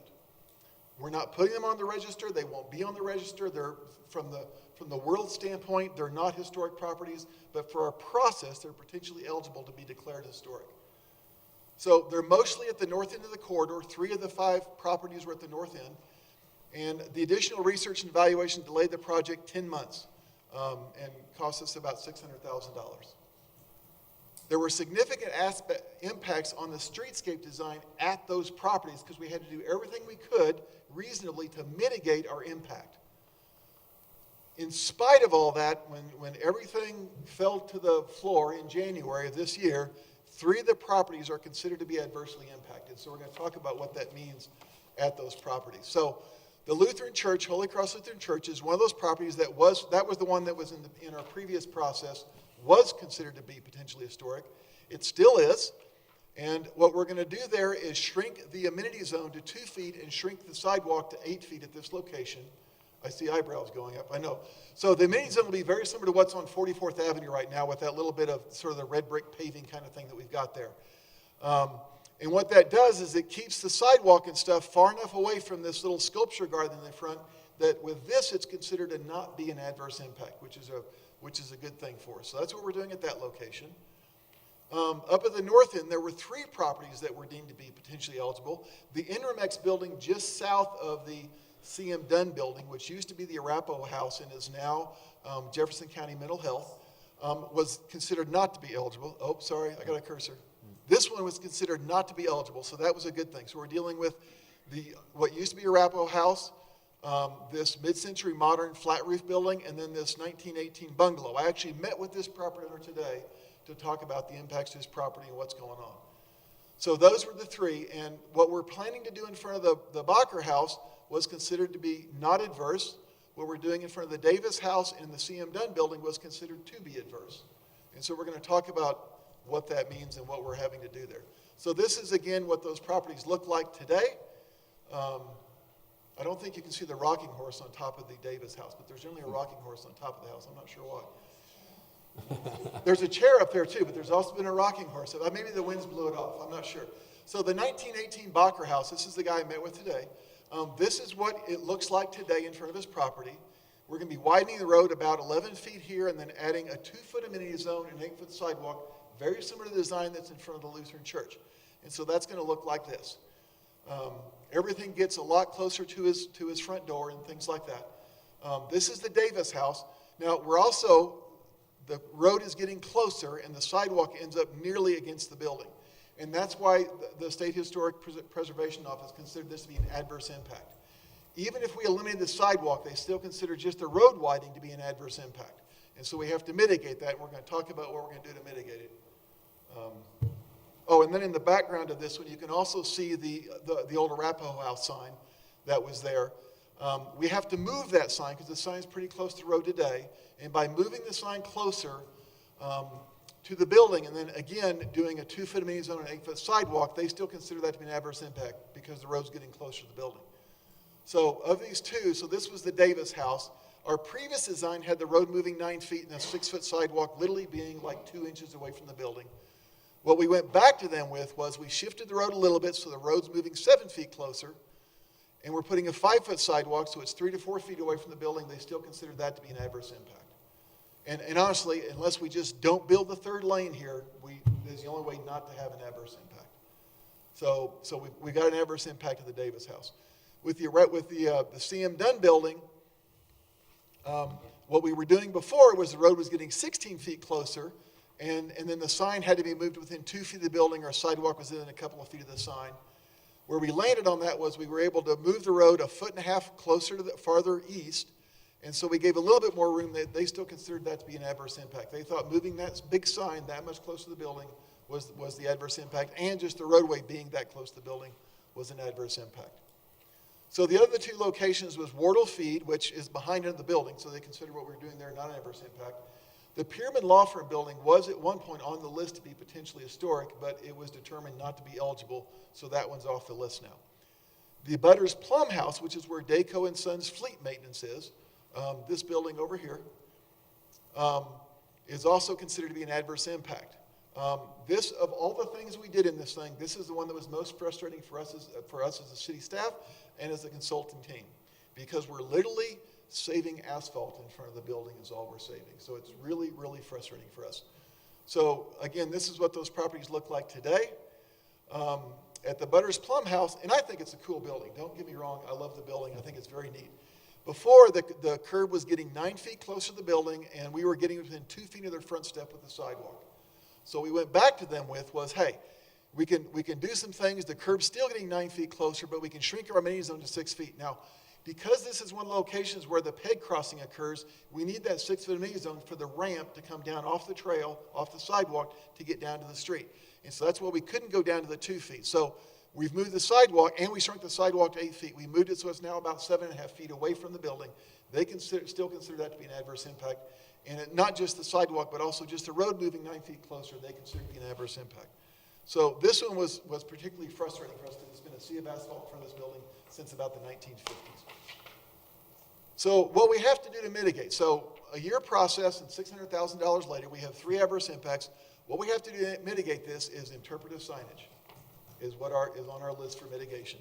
So what we've talked about, and we've talked with the CDOT folks about this, is on our bus shelters, on the side panels of the bus shelters that we'll be putting in, is putting some signage on those that talk about the history of Wadsworth and the history of Wheat Ridge and those kind of things. So this is our standard bus shelter. For those of you who don't know, this is actually our city standard bus shelter. So these 2 side panels on the sides here would have interpretive signage on these side panels for people that are walking by or waiting in the bus shelter. They can see those and read about the history of Wadsworth. 38th and 44th, the 4 stops associated with those intersections are the stops with the highest usage and are going to likely have the highest pedestrian traffic. So those are the locations we've chosen to put the interpretive signage. And the CDOT folks, the CDOT historian thinks that's a great deal. So our signage topics are, we're going to talk about the early sort of agricultural history of Wadsworth with the residential nature of what was the Butter's Plum House and the Bacher houses initially, and then the commercial, talk about Wardle Feed, and then the Wilmore Nursery that used to be at the northwest corner of 38th and Waz. We've got some pictures and data on those that we can put up on those. And then sort of our post-war expansion area. Now this would sort of be all the time that happened after World War II and up until the city incorporated. And so the residential would be sort of highlighting things like the Davis house or houses like mine. My house was built in 1948, so it's part of that post-war expansion thing. We will not be highlighting my house, but houses like mine. And then the commercial properties that were built in that time period, the Lutheran Church, the C.M. Dunn building, and then also the Ford Land dealership. The CDOT historian really loved those old buildings that used to make up the Go Ford site. And there's apparently a newspaper article from back in the day when the guy that built that talked about how many cars were going to be on Wadsworth. It just tells a great story of sort of the commercialization, the auto-oriented stuff that happened along Wadsworth back in the day. So we'll be talking about that. She was really dismayed that it was being torn down, but that was it. So the potential noise walls, where existing multifamily properties have balconies or outdoor spaces that might be impacted by the noise from Wadsworth, because the curb is moving closer to their buildings, even if it's just by 11 feet, we have to go through this noise analysis. There are 2 existing multifamily properties and 3 proposed multifamily properties that we have to do this analysis on. What we've determined is that all 5 of those properties is feasible to build a noise wall to mitigate noise. So if we put up a 20-foot wall, it'll make it quieter behind the wall. That's all that step does. That's all that step figures out. The next thing, we check to see if it's reasonable. I'm not really sure what the reasonableness test is. And then we see if it's constructible. Can we build it there? Is there something in the way that we can't do it? And then the last step is it desired by the residents and the landlord? And everybody sort of gets an equal vote. So if you have 5 people show up out of a 100-person building and 3 people say, yeah, they're getting noise walls. So that's, again, you can't inject logic and reason into the federal process, but that's where we are. So we're going to see where we land on these. We don't know where, but these would be, so for instance, at the Morningside Apartments, where they've already got a carport in front of them, we might have a 20-foot noise wall sitting on top of the berm that's there today. So none of us on the team are very excited about these noise walls. And I don't know that people are going to be excited about getting them put up either. But we'll have to see what happens. So the properties, the 2 existing, is Morningside Apartments down here. And then the new building that was built here as part of Town Center North, because we're doing improvements along Wadsworth, it extends the project far enough that this building's a sensitive receptor. The 3 new buildings that will be considered is this new multifamily building here at the corners, the new multifamily building at West End 38th, and then potentially this new multifamily unit being back at 43rd and Yarrow. So we're hoping these all just go away, is our hope. We'll see what happens. I see a lot of eyebrows, and I'm hearing noises. So just want to really briefly touch on what we've done so far. We had a couple of public meetings back in 2016 on this project. We did some block-by-block meetings back in summer of 16. We also did another round of those in March of 2018. And we actually had throughout the day, and some people showed up 2 or 3 times, but the total count was about 100 people between all the folks who showed up for the meetings we had that day, and then also we had a follow-up meeting 2 weeks later for folks that couldn't make it on the day that we had those. So we had about 100 people total show up for those, and by and large the comments were mostly positive. They're excited to see something happen to Wadsworth. They all think Wadsworth is a disaster. Certainly a lot of folks are really nervous about the impacts to their property. The folks at Pierman Law Firm are very nervous because they lose their entire parking lot and all those things. And we just assured them we're going to keep working with them to try to mitigate those impacts. And they're all have the same reaction about the historic properties noise walls that you guys do. We also, back in January 17, actually met with individual property owners to talk about parking impacts and some different things like that. So sort of the ongoing stuff that we do is we'll continue to put articles into Connections as we have updates. We're actually in the process of updating our website right now to add all the information that was shared at those block by block. So the latest set of plans, all the schedule stuff and everything that we've got there. And then whenever we do 2E updates, we always try to provide our same kind of information with the 2E updates that we do as a city. Sort of our future stuff, public meeting wise, we have to have a public hearing for environmental assessment. Right now that's scheduled for probably February of 2019. And then likely in late summer, we'll have another public meeting just to update everyone on what the final design is, because that's when we think we'll be done with the final design is late summer of 2019. And then as we go on, like today, I met with the guy that owns the bungalow up there on the north end, because he just was concerned about what's going on. And we're going to keep doing that. We have that offer up to whoever wants to call in and talk to us about stuff. Project funding, another really important topic that we're all interested in. As you'll remember, we had a TIP fund that we got back in 2016 that gave us a little over $25 million in federal. We have to match that with about $6 million in city monies. We also got a Highway Safety Improvement Program grant. CDOT likes to say this $2.6 million all comes from them, but it doesn't. 2.34 is from the feds, but they like to count all 2.6. And then CDOT has also told us that they're going to give us $4.1 million. They were going to overlay Wadsworth in 2019, and they were going to replace the signal at 3 Acre Lane and 44th Avenue, and those are both about $550,000, those 2 signals. They told us they'll give us that money because we're just going to replace everything for them. So that's where we are today, which is about just over $39 million. In the city funding, you'll notice says $7.25 million. Well, the reason for that is because we're on the hook to do our TIP match, which is the 6.32. We spent about $250,000 back in 2016 and early 17 before the $7 million in 2E funds became available. So that's why we've got 7.25. And so what that really means is we've got nearly $1 million of what they call overmatch, that we're contributing this project over and above what the minimum we have to. Now the nice thing about that is if we go after another grant somewhere that needs about $1 million in match, we've got that money available to do that with. So our total budget right now we're thinking is around $50 million. We've spent about $2 million on the EA design. We thought that was going to be about 1.5, and it's approaching $2 million right now. The design work is going to cost another $2 million. So that design above is just the conceptual design. That's mostly been EA money. We think the right-of-way acquisition is going to cost about $15 million. We're hoping for a real estate crash right before we start buying up right-of-way. And the construction is going to run about $31 million is what we're thinking right now. So that's that total budget of, I hope that math works out. It does, $50 million. So we got about $10 million. That's a gap. And when we updated you, let's just go ahead and talk about this. So Dr. Cobb's has another TIP cycle coming forward. And if you have questions about that, please ask our mayor. He's an expert at this point. There is going to be a regional pot of money that's going to be advertised relatively soon, or the call for projects is relatively soon. And each county or subregion gets to put in 3 projects. And in talking with some folks in our subregion, we probably have the best project to go after that regional pot of money. Now, there's only $21 million for that regional pot of money for the entire metro area. So it's not a big pot of money at this point. The sub-regional pot is considerably bigger, but the Jefferson County share is about $31 million. So we're not sure what our share is going to be, but it's going to be a few million, 2, 3, 4, 5, 6, some number like that. The mayor is attending, is going to be our representative at the sub-regional forum that decides how we divvy this up and what projects he goes to and all those kind of things. So I feel pretty good about our chances. There is another round of Tiger funding. In our November update, we talked with you about the fact that we had authorized a consultant to spend $40,000 to put together a Tiger grant application. It was submitted in November. We found out, actually during the block-by-block meetings on March 9th, that we did not get selected.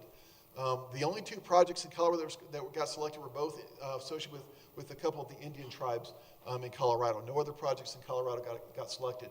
There's another round of that coming in May. Back last year, the ask was several billion dollars from a lot of folks. They awarded $500 million. They're going to award $1.5 billion with this next round. So hopefully our chances are tripled. We're going to reach out to our FHWA representative and try and get some feedback on what was good about our application, what was bad, so we can try to improve it.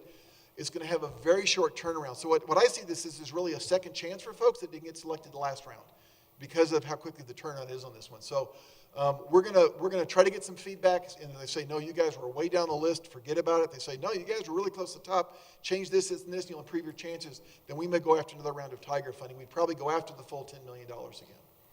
So that's happening in May. It's going to be awarded in October or November, I think. We'll keep looking for other CDOT and state grant opportunities that might be out there. And then the big thing, I heard someone say value engineering earlier today. We are going to go through a VE process for the Wadsworth project.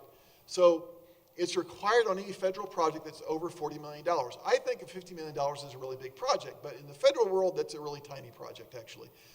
The gal that's going to lead up our VE process just did a VE on a project here in Colorado that was $300 million. I don't know what that was, but it was $300 million. So we think we're in really good hands with the consultant that we're going to use to run our VE process. It's made up of a team of folks. There's going to be one city staff person. The reason there's only one city staff person is there's only one city staff person left in our engineering department that has not been intimately involved with the project. So it's going to be our construction supervisor, Russ Higgins. And he's got a lot of knowledge on this stuff. Maybe you could kind of elaborate what value engineering is. It's kind of a second set of eyes. Yeah. So it's people that aren't associated with the project. So I'm not allowed to be on that team, although I think it'd be a blast to do it. Is basically you get a whole group of people, a team of folks that look at the project with a fresh set of eyes that know nothing about it, to look to make sure that we haven't gone down a path sort of blindly and forgotten something else that we could have done. So it really is a fresh set of eyes. They look for things to make sure we're using our money wisely. Is this really the smartest way to do it? Is this the best thing to do at this intersection? Is this, is a cycle track a good idea? Do we really need 10-foot tree lawns? Do we really need 10-foot sidewalks? All those things will sort of be on the table and discussed and talked about.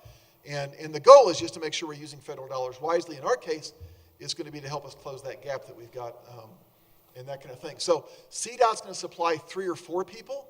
Right now it's 3, but we're trying to get a bike ped expert to be on there, but we're having a hard time finding someone within our consultant staff.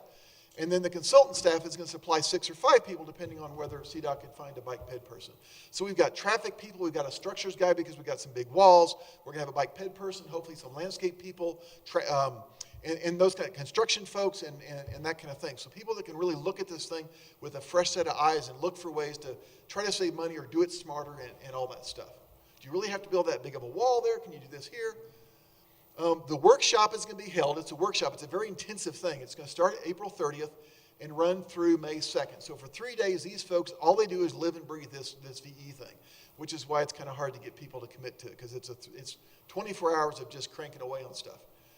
And then on May 3rd, we're going to do a presentation at our normally scheduled meeting that we have for the Wadsworth project with our agencies from 9:30 to 11:30. I don't know that other folks can't attend that. Certainly, if you guys want to come to that, you'd be welcome to come and listen to the presentation and see what's going on. So again, that's May 3rd from 9:30 to 11:30 in the morning. The gal that's running the process this is all she does for a living is VE stuff. She's actually from someplace up in Canada, works for HDR or for AECOM down there, our consultant that's helping us on the 2E projects. So she's coming down to facilitate this. She's what's called a SAVE engineer. So it's Society of American Value Engineers or something. Interesting acronym. That's here? And that'll be here in the council chambers, actually. We're going to hijack the chambers. You guys do not have a meeting on the 30th because it's the 5th Monday.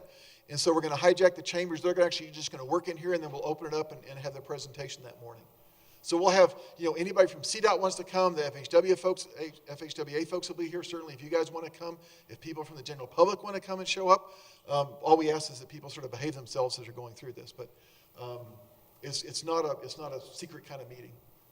I don't know if more than one council person comes, if we have to notify that as a thing. Okay. Let us know if you're coming so we can know if we have to notify this as a thing.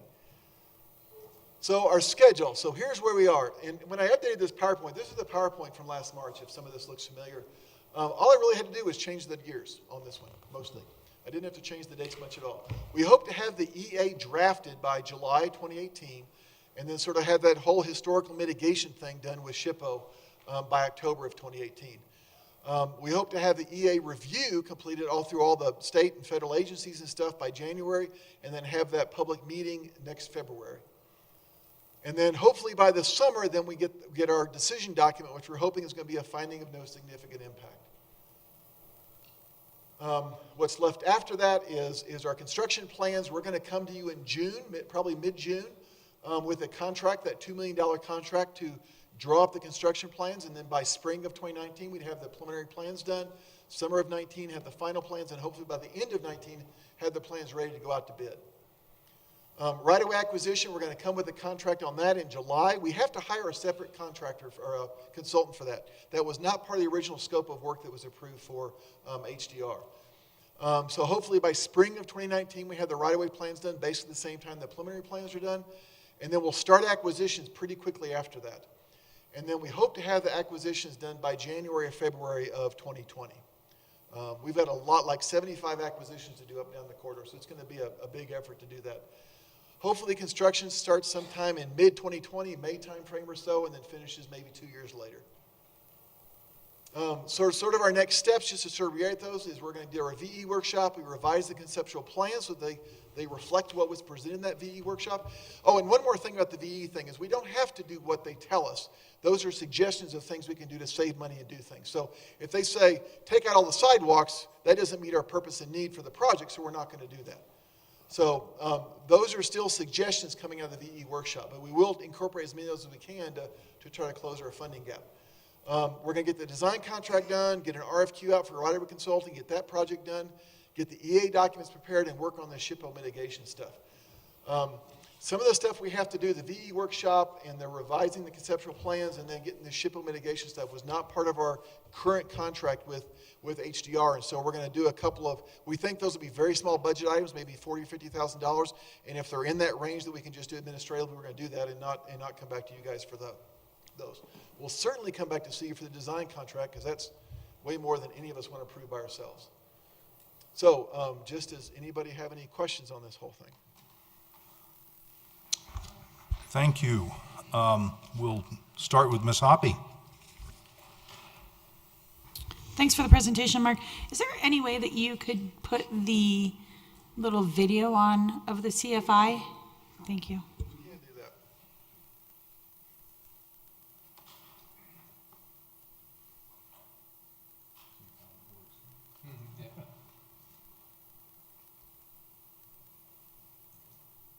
And if you don't mind, I'll kind of monologue this as it goes, unless you're really tired of hearing me talk.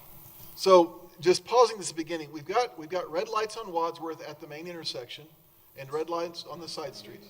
This is 38th in this case, but this also could be 44th. It's all runs the same. So this would be the new corners development over here. So we also have, this is where the crossover signal is here at 36th. And so we have, this is actually the left turning traffic that's been stopped here while all this stuff's going on. I think what's green up here right now, and you just can't see it, is the side street traffic is going left up at Wadsworth. But so the through movements on 38th Avenue are now going. And we've got the left turning traffic stopped at the crossover signal, and the main traffic on Wadsworth is stopping up at 38th Avenue. And so while all this stuff is queuing up, then the through traffic on 38th Avenue is going. And so now the traffic turns for the crossover signal down here, and it's now going into this left turn lane that's along here. Now that traffic can also turn left into the corners as we discussed. So the through traffic on Wads is still stopped. The 38th Avenue traffic is moving. This red light is for the people that might end up in here. They'll have to stop so these left turners can get into this lane. Okay? And so now, and you see here's a random car that turned right off of 38th. He's going to come in. He'll get stopped in there, but the left turning traffic is being queued up here, and the through movements are being queued up here. And the through traffic on 38th is still going. Now, because of this, we allow more green time for the side streets. So now the traffic on 38th is stopping. A whole bunch of people ran the light. So this is true stuff. And now everyone on WADS can move at once. And I'm going to pause this again for just a second. So the three movements on WADS are moving. The left turns are over here moving, and the left turns are here moving. And in addition, we can allow right turning traffic to make a right turn also. So literally everyone on Wadsworth can go at once. Is the beauty of this thing, because that's how you get all the traffic capacity going through. How many cars can you queue in your stacking lane? Well, our stacking lane is somewhere about 400 feet long, so 20 cars or so in that left turn stacking lane.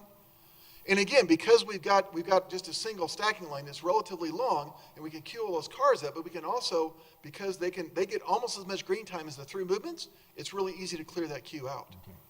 And the traffic you're seeing on the screen is based on 2040 numbers, which is around 80,000 cars a day. We've got about 45,000 cars on Wadsworth today. And this plays for a little bit longer. And so you can see that everyone on Wadsworth is just moving. Aren't there any accidents or anything? Not in the simulation. Okay. They're in the simulation. Now, Utah's had these at like 10 locations for quite a while. They've got 5 in Salt Lake City along Bandimere and 5 somewhere else in Salt Lake City. Their accident rates are not any higher. They're actually a little bit lower at the CFIs than at traditional sort of large intersections at major arterials, at comparable intersections. So there are not more accidents to these. The big thing is because we no longer having left-turning cars going across opposing traffic, you tend not to have the severe. You get a lot of rear-end accidents at these. You don't have the folks getting T-boned. Okay. So, and that's the more severe accidents that you tend to have. Yes, ma'am. So I have questions. So I was actually looking at these little demos on YouTube. Yes. And before this little simulation. But I've noticed on YouTube a couple of the demos, they just had the street. And some of the demos, and I know we're talking, we don't have a lot of land to use, but a lot of them had like grassy sections or yeah, grassy knolls. I didn't want to say that. Yeah. But sections that are kind of built up. I guess my question is, so it looks like there's a raised section there. So if I go to the turn lane, because if you put that slide up a little bit, you almost could see my house from here. Right. So if I go to the left turn and I'm like, okay, a little loop-de-loop because I wasn't thinking, and I'm like, oh wait, I didn't mean to turn on 38. There's no way I could go and go into that traffic, right? There's going to be like concrete or a grassy knoll or something there. This is going to be a 6-foot wide median. There's also a 6-foot wide median here. Same thing on the other side, and there'll be a 6-foot wide median here on the side streets also. And then going back to your comment about left turns, now I look as if there's going to be a median on the other side, so if you're going past 38th now, so does that mean you can't turn left on 39th anymore at the Jiffy Loop? Yes, 39th will be a right in, right out only. Yes. Now, what you can do is what we can allow is at the crossover locations, you can do a U-turn at those locations, just like you can turn left into the adjacent development. And then 41st will also allow U-turns at 41st. So for people that want to access something between 38th and 41st on the west side, if they're going north, they'll have to go to 41st and do a U-turn and come back. And it would be that way with traditional intersections. Okay, if we had traditional intersections at 38th and 44th, we'd still have medians that ran all the way to 41st. There wouldn't be that gap to allow that left turn into the Safeway Shopping Center. Okay, and then just one last thing, because I know Mr. Matthews and I brought it up the last time.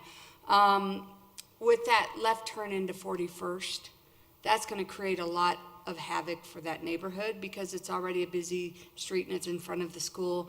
Are we doing mitigation to create some sections so that people can't speed through there? I know there's a couple speed bumps already, but some maybe curbs that people could have to kind of curve around and just to slow people down from flying down 41st, because 41st is an easy street to fly down. Yes. So as a part of our Wadsworth project, we're pretty confined to just working within the corridor. If we start doing work on those side streets very far, then we start opening ourselves up to more noise mitigation and all the other things that are happening. Now, certainly, as a city, we can decide to do a project on like 41st Avenue or something like that to try to slow people down and do some traffic calming and those kind of things. So the answer is yes, yes. Yeah, we can certainly do that. Yep. I've made sure I asked staff several times to make sure that we're looking at those neighborhood impacts that this could potentially have. But as Mark just said, there'll have to be a separate project outside of this, and so we'll definitely look at those. Okay. Bigger streets that are straight here. Do we have some more questions? Mr. Matthews? Thank you. I'm still struggling, honestly, with these CFIs, so not trying to be overly argumentative, but I'm struggling with them. Now, what you show us here on 38th has a nice long storage area for the left turn. 44th only has 400 feet. 44, the intersection will be designed the same way at both places. Those crossover signals are the same distance at all 4 locations away from the main intersection. Those crossover turn lanes. Is the plan? Is our plan wrong then that we have on the website? Because when I downloaded it and measured, you've only got 400 feet of initial storage going into 44th. The other people are stuck on the other side of the median and cannot, I mean, they might be stuck there for a light or two. Right. But the only storage you have on the west side of the street at 44th is about 400 feet, which is 14, maybe 16 cars. We'll have to look at that. And what we have in our plan is designed on that 2040 traffic with the left turns that are projected at that time and all that stuff. So all those things are designed to fit that. I've noticed on 44th, it seems like that storage lane for the crossover signal going north seems a little short to me, but we've got a wide median. We can always make that longer. So we are definitely going to be making adjustments. Again, our plan level right now is to figure out sort of our widths and stuff so that we know what our impacts are. We always will make adjustments to those lengths and stuff as we go along. Can you, and I know we argued about this the last time, what is the cost differential, the actual cost, not including signals and right-of-way acquisition and everything, what is the cost differential between the conventional 2-lane left turn and the CFI left turns? I think, and I don't know, the number I heard bandied around at one point was maybe it's $1 million more, but it's less than that even. There's some additional, the only thing that's really necessary, you've got some additional signal heads and stuff at those crossover locations, and then you've got some additional curbing because of those extra medians. There's some additional median that we wouldn't have otherwise. And it might be, a couple of $100,000 per signal or location. I can try to figure, we can ask for that. We haven't really done a cost differential on that. What we were comparing with before was our previous design that had all the extra signals, and so compared to that design, it wasn't a big cost differential because we had signals at 8th mile spacings, and so we still pretty much have that with this design. Mark, clarify for Mr. Matthews, I think CDOT did not accept the traditional double left turn lane. Right. So we can't build that anyway, right? Right. A traditional intersection, unless we go to like 3 turning lanes or go to 4 lanes of traffic or something like that, is not going to work at these locations. They will not, our process is dead in the water with traditional intersections. Okay. Unless we do like triple lefts and we go to 4 lanes of traffic. I will pursue that offline because I talked to a guy in October from CDOT and he said they didn't want them, but I'll pursue that offline further because I'll have to do more research on that. Can you give us a timeline on a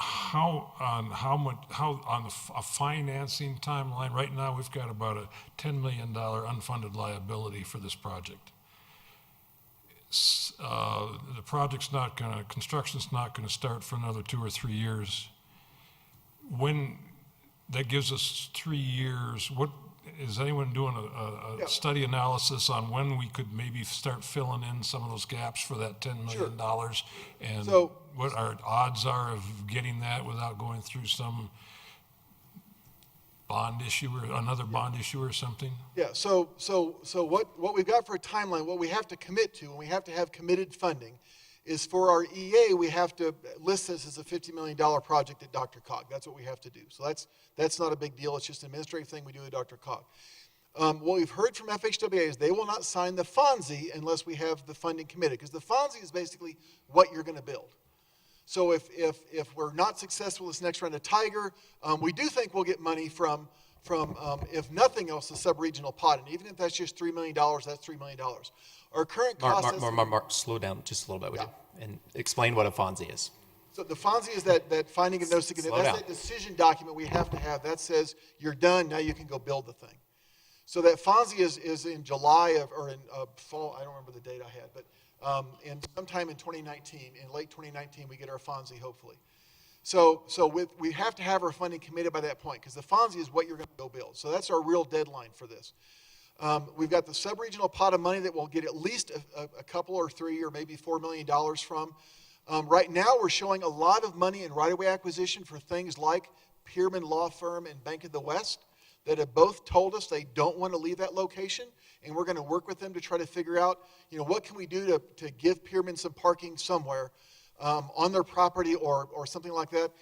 Bank of the West, we find out, actually has a cross-parking agreement with the folks at Pet Boys already, so we think that's probably a done deal. Our EA will still show that as a potential full acquisition, because we don't iron all those details out till we start right-of-way stuff.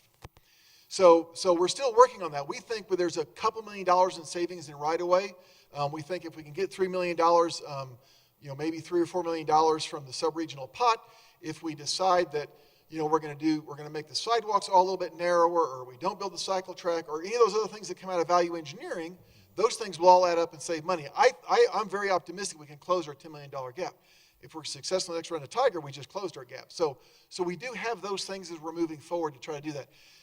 The other thing is the folks at CDOT are actively looking at grants and things that they know about and letting us know about those that we can go apply for those. They let us know about the Safety Improvement Program grant, and so we applied for that. And if we get to the end of this thing and we still don't have all the money, then we'll just have to figure out what to do with CDOT on what to do. And if they get a ballot initiative passed in November, they might have another $5 million they could really easily throw at our project. So there's a lot of moving targets. I'm pretty confident we can figure this out before we're all done. I'd love to. I'm going to make some more calls to CDOT, because they really have me confused. Because we just built a widened intersection at Colfax, and I can't believe that that's going to be ruined in 10 years instead of 20 years. And it's double left turn lanes, and they've already got. Colfax has a traffic count of 30,000. 38th Avenue is half of that, and somehow or other we're going to have a worse failure rate for our intersections than they have at Colfax. And something there, it's just got me confused. So I'll pursue it some more.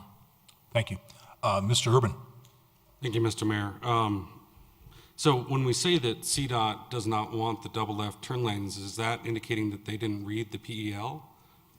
Because the PEL says that specifically that we adopted as a council that double left turn lanes in all directions at 38th and 44th. So with that being part of that plan, that was defined as the final recommended alternative, and specifically relating to the continuous flow intersection, or the DLT, is that that particular alternative was not recommended for further consideration, because it says this type of design solution is typically not found at older commercial corridors that are being upgraded to include all modes safely and efficiently. This alternative provides acceptable traffic operations, but is an unconventional design which is not seen elsewhere in this corridor and may contradict driver expectations and create safety concerns for sudden vehicular movements as drivers try to navigate into the channels for the advanced turn movements. The medians, which provide safe channelization of traffic near the intersections, reduce flexibility for local property access within 2 blocks of 38th and 44th. These medians near the intersection would likely be too narrow for streetscapes that provide a significant buffer, respite, and signage for pedestrians. This alternative has several medians at major intersections devoted to lane transitions and limits where protected pedestrian crossings may be placed. This alternative's medians are primarily used for vehicular transitions. It would not function properly if the medians were used for high-speed transit. And that was our study that we adopted as a city council, which said that the CFI was not recommended for further consideration. So, and I've said this before, my concern is that we are moving forward in the EA with a design that in the PEL process wasn't, I mean, it was understood, it was analyzed, and it was dropped out of the process because it didn't fit our needs. And everything that I've read about the CFIs is that it does take more real estate, it does take more right-of-way, which is a significant part of our costs. So I would be in favor of, in the value engineering process, understanding the right-of-way acquisition costs comparing the CFI to a traditional intersection, and the idea that CDOT is now not in favor of our double left-hand turn lanes. I'd ask them, did they not read the PEL, and were they not a part of that process? So I guess that's my remaining question is, was CDOT not involved in the PEL? And if they don't want the double left-hand turn lane, why did we adopt as a city council, and that was on October 13th, 2015 that we adopted it, why would we adopt something that CDOT didn't want us to do? So that's, yeah, long question is going to be a long answer. So with regard to the CFIs, let me just start there, is what we had analyzed during the PEL was a full CFI with the double lefts, the right turn bypass lanes, and all those things. So if you have a full CFI like they have up in Loveland, if you're crossing the street, you have to look to the left, then you look to the right, then you look back to the left again, you look to the right again, and you're crossing 3 or 4 medians. We went up and walked it. It was very confusing and that kind of thing. We're not doing that full-blown CFI. We're doing a very simplified CFI. And so when you do that full-blown CFI, that's where you really start to get those really big right-of-way impacts, because you've got an additional right turn bypass lane, another median for that, and several other things going on. And generally, you have those double lefts. As we transitioned from the PEL to the EA, we ended up with a new traffic engineer that has helped design a bunch of these and is a very innovative thinker. And he said, you know what, if we do a simplified CFI and stretch it out, you can fit it within the same footprint of what you're doing already today. And that's what we figured out, and we could do that. So the right-of-way impacts, in general, what you're saying is absolutely true with right-of-way impacts. For our CFI, it's not true because we're able to fit it in that same footprint. Now, the footprint shifts a little bit depending on where you are because of that displaced left being over there. But we figured that out, and we've jogged the road around, we've done some things. So the impacts at like the First Bank property is actually a little bit less. At Mr. Lesher's property on the west side, it's a little bit more at 44th Avenue. So we've done some things to try to minimize that shifting around of stuff, but in general, it's the same right-of-way impact that we have with a normal CFI. With regard to the medians and stuff, we were going to have medians all up and down the center of Wadsworth anyway. So unless you were at 44th and 41st and 38th, you were not going to get full movement access. All you had was right in, right out. The nice thing about the CI, which was not the reason we did it, was just a benefit, is we get those additional 4 locations, we get left turns into the properties. They just happen to be some of our bigger commercial or potential commercial corridors. With regard to the process, let's talk about that. And there are no CDOT people in the room, right? You're not guys aren't from CDOT. So CDOT's a very busy agency. They're just like us. They're short-funded and struggle to get everything done every day. And their traffic folks were not very engaged in the PEL. They literally looked at it at like the 11th hour. So if the council adopted in October, they looked at it like in September or August. And they said, wait a minute, this doesn't work. You guys have got problems. You got issues. You're not meeting the 24 traffic and all these things. And suddenly all these alarm bells were raised.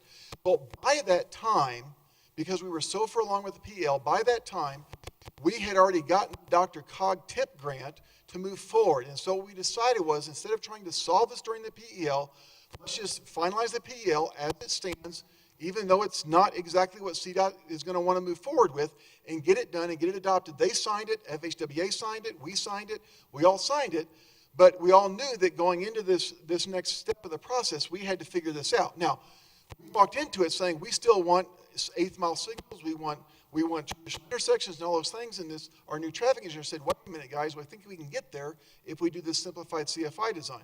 So the first, and I don't remember how long it was about 6 months of the EA process was going through this. We've got to figure the traffic out now that we have CDOT finally engaged in what's going on.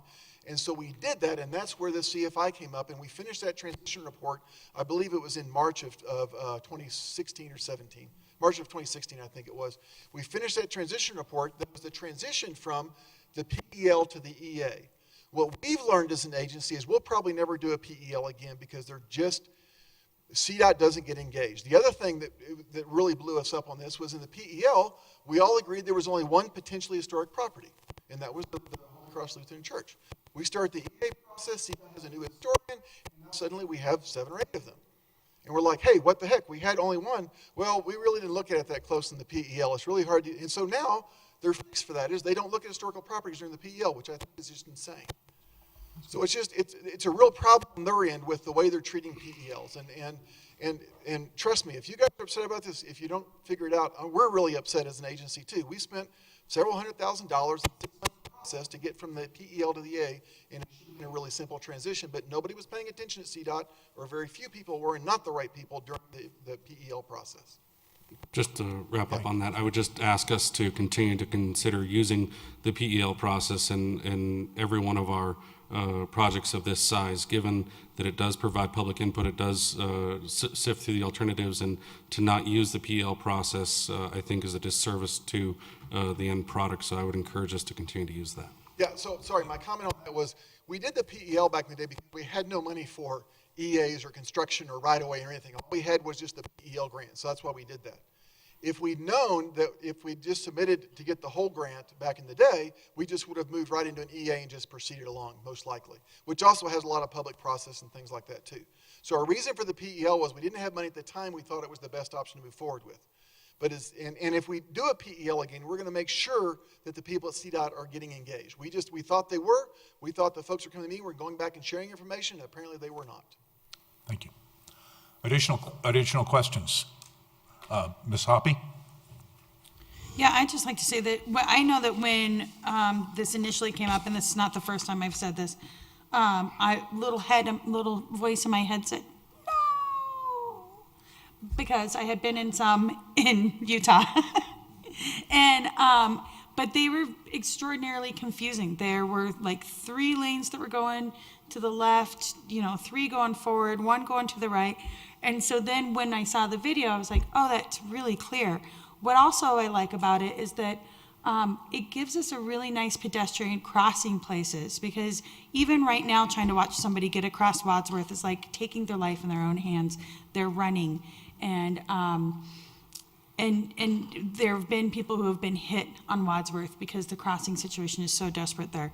So I really like that it gives us some good places for our community to be able to access all sides of Wadsworth. When Tara, John, and I were first looking at the very first cruiser crawls that we were doing in Wheat Ridge with Live Local Active, we wanted to access businesses on the other side of Wadsworth and could not find a safe way to do that. So that's why all of our cruiser calls ended up on the east side. So this gives us those options, and I appreciate it, and I appreciate all the work and all the juggling that has had to happen. So thank you. Thank you. Additional questions or comments from staff, from councilors? One more, Mr. Urban. With respect to the CFI intersections, as I understand it, those intersections can be particularly challenging to individuals with visual impairments. And with respect to those crossings, what type of design elements or mitigations are included in that to help those individuals with visual impairments? And I understand you have that refuge area, but are there additional elements within that design that will help mitigate the impact to persons with visual impairment? Yeah, so all of these crossings, all the signals will be designed as APS signals, accessible pedestrian signals. So they'll have all the stuff that those have. The other thing we're looking at doing to help people, especially like when it snows and the striping's all covered up, is we're looking at in-pavement lighting, very similar to what's being done up at I-70 just on this side of the tunnels. So that, like, for instance, when your light goes green for you to turn left across Wadsworth, lights will light up to help to guide you along that path. And those lights will shine through even a couple of inches of snow. You still get a little bit of a glow there from that. So we're looking at that, and I think we'll look at lighting options for those pedestrian crossing locations, maybe the crosswalk lights up. We're going to do all the things we need to make those things very visible so people can get across those and get to that refuge area safely. There'll be a button out there for them to push. There's enough room actually for someone on a bicycle with a trailer that's got kids to pull off and safely be off the road in that refuge area. That's our designed vehicle, if you will, for those pedestrian refuge areas. I've joked about putting the coffee hut out in the middle of one of them there at the north end, but probably not. Okay. Additional questions? Thank you, Mr. Westberg. Great presentation. That will conclude our discussion of item number 3. And I think we will now go back to item number 1, staff reports. Mr. Goff. Thank you, Mayor. Just a couple quick items. First of all, as you all know, we are reappointing half of the outside agency committee. I think Carly Lorenz has been sending you guys emails. This officially will come to City Council next Monday. Unfortunately, we only have 6 committee members at this point, which we can move forward with. We don't want to delay this too much more because budget process is starting and we want these folks to meet. We have interviews set up with the outside agencies that are asking for funds.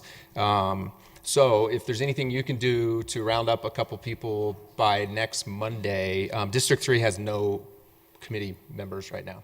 So District 1, we have 2. District 2, we have 1 opening, and that's it. District 4 is full also. So we just need 1 for District 2 and 2 for District 3, or at least 1 for District 3 would be great. Okay. And then also, there's a program called the Colorado Legal Services Program that provides services to residents for landlord-tenant issues. Right now, it's primarily provided for Denver County folks. Jefferson County and Adams County wants to start a similar program. All the different communities and the counties in those areas have put together a proposal for a pilot program, but of course, every proposal comes with a funding ask. The program would provide landlord-tenant, debtor claims, domestic violence restraining orders, domestic relations, public benefits, senior law issues. And let's see, they would provide Adams County with one attorney and a half-time paralegal, and then Jefferson County would also get 1 attorney and a half-time paralegal to provide services for our area. They're looking at an 18-month pilot program to see if these services are needed. They're looking for about $300,000 for that 18-month period. We already have commitments from Adams County. Adams County has committed $50,000. Aurora is committing $25,000. Westminster has committed. They haven't. I don't know the number. So there'd be about $225,000 left to raise amongst about 12 other jurisdictions. So if it was split evenly, it'd be about $18,000 ask from the city of Wheat Ridge. I'm assuming that maybe the split would be based on population. I don't know yet, but so it could be a lower amount. So Westminster is coordinating this. They're looking for feedback from all the different councils if this is a service that the city would like to fund for a trial period. Is that from the Colorado Legal Aid Fund? Colorado Legal Services, CLS. They currently provide services downtown in Denver, but they have various offices across the state, a Denver office and some smaller rural offices, but they don't have much exposure in Jefferson and Adams County. Ms. Hoppy? So where would I have 2 questions. Where would the referrals for these services come from? That's anybody that needs, any tenant that is having an issue with a landlord can go to one of these offices and ask for services. They would have to meet income requirements at a certain level, except for seniors. Seniors could still go. And then I think, and I'll do some research on that, but I think this is something that the Family Tree offers currently for free. And so it would definitely be something that I'd want to look into first before giving an outside agency $18,000 when we could potentially be already having those services and support Family Tree for much less than that. So those are my comments on that. Mr. Urban. Thank you, Mr. Mayor. As it relates to the funding mechanism or the calculation, I think we should look at either the number of evictions per jurisdiction or some other sort of measure of the activity relating to these services so that we can see if that's a better way to allocate the costs across the jurisdictions as opposed to the population potentially. And as it relates to receiving referrals, I know that Colorado Housing Connects, Brothers Redevelopment, several of the other housing agencies do make referrals on legal matters to Colorado Legal Services, but I'd want to understand better sort of the need, and an 18-month pilot project to see if there's a need doesn't really ring true to me. I would want to see a need first before providing those dollars to a program. So if Colorado Legal Services can provide us with a statement of need or some evidence that this is needed, I think that would help us justify the expense and understand, why landlords aren't working with them or what the issue is with respect to evictions or what have you, and understand where the pinch points are, because the Jefferson County Mediation Services provides some conflict resolution type things, and there's other ways to work through this. So I just would ask us to do a little bit more homework on it before just cutting a check to them. Ms. Fitzgerald. I have to say I'm not very enthusiastic about this.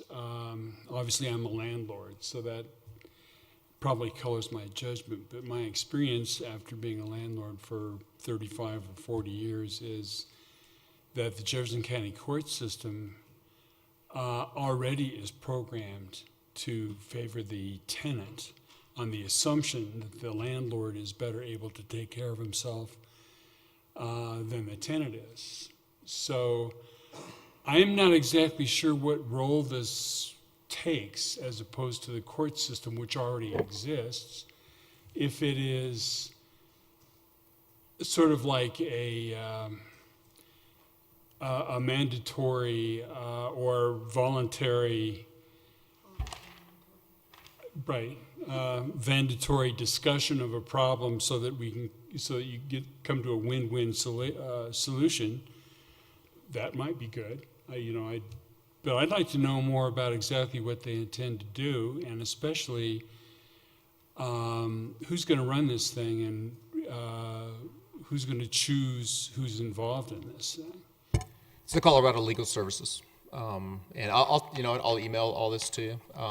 I just got this, but let me read the first sentence because it gives you a little bit more background. It says, a pilot legal clinic to serve residents focused on landlord-tenant issues. The project idea grew out of concerns related to abusive practices by landlords towards mobile home tenants. However, this need is great throughout Adams and Jefferson County.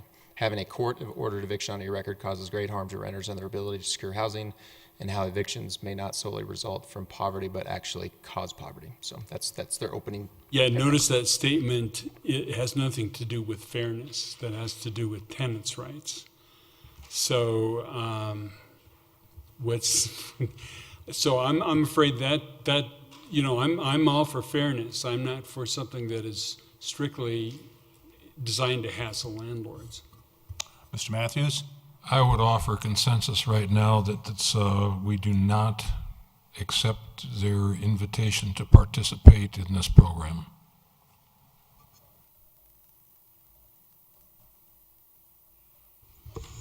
I'm not going to offer my vote for that consensus because I feel like that we could have an opportunity to get some more information to see, like Zach said, what the need could potentially be too.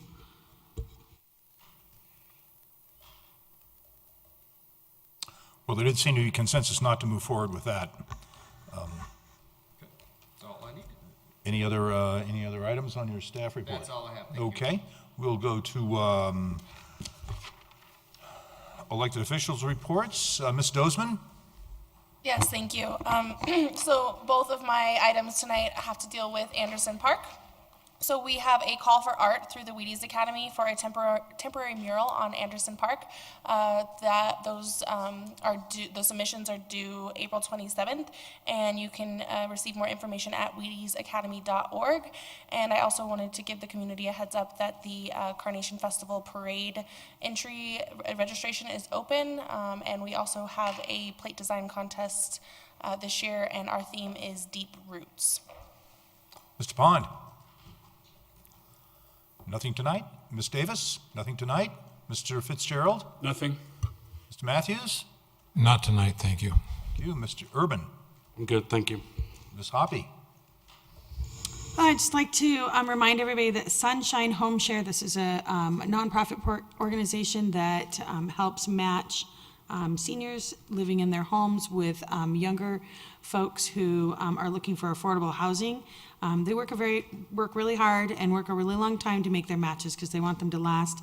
They are having a fundraiser at Right Coast Pizza on May 21st from 5 to 7. It's $20. You get 2 beers and a slice of pizza. If you can go and support them, that'd be great.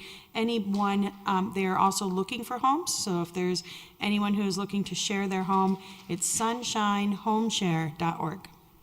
Thank you. Ms. Shaver?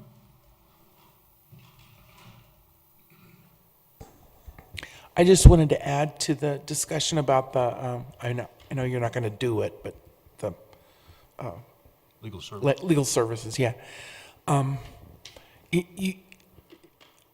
I should have started with when I first became clerk, started making a list of all the weird calls I get. But I get a call probably, I was sitting here trying to think how often. And it really isn't very often, maybe once every 5 or 6 months, someone will call and say, my landlord, blah, blah, blah, and where do I go?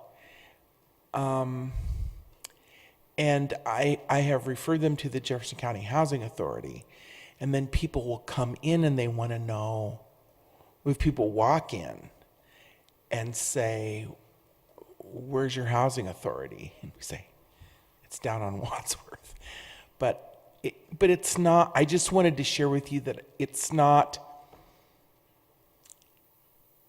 a huge, big, like even once a month or anything like that. And I know that's just anecdotal. It doesn't have anything to do with eviction data or anything. I'm sure we have a good share of evictions, but I just wanted to throw that little thing in there that I don't get that call very often. That doesn't mean there aren't people who need help, but. Mr. Fitzgerald, was there something you wanted to say? I was just going to add to that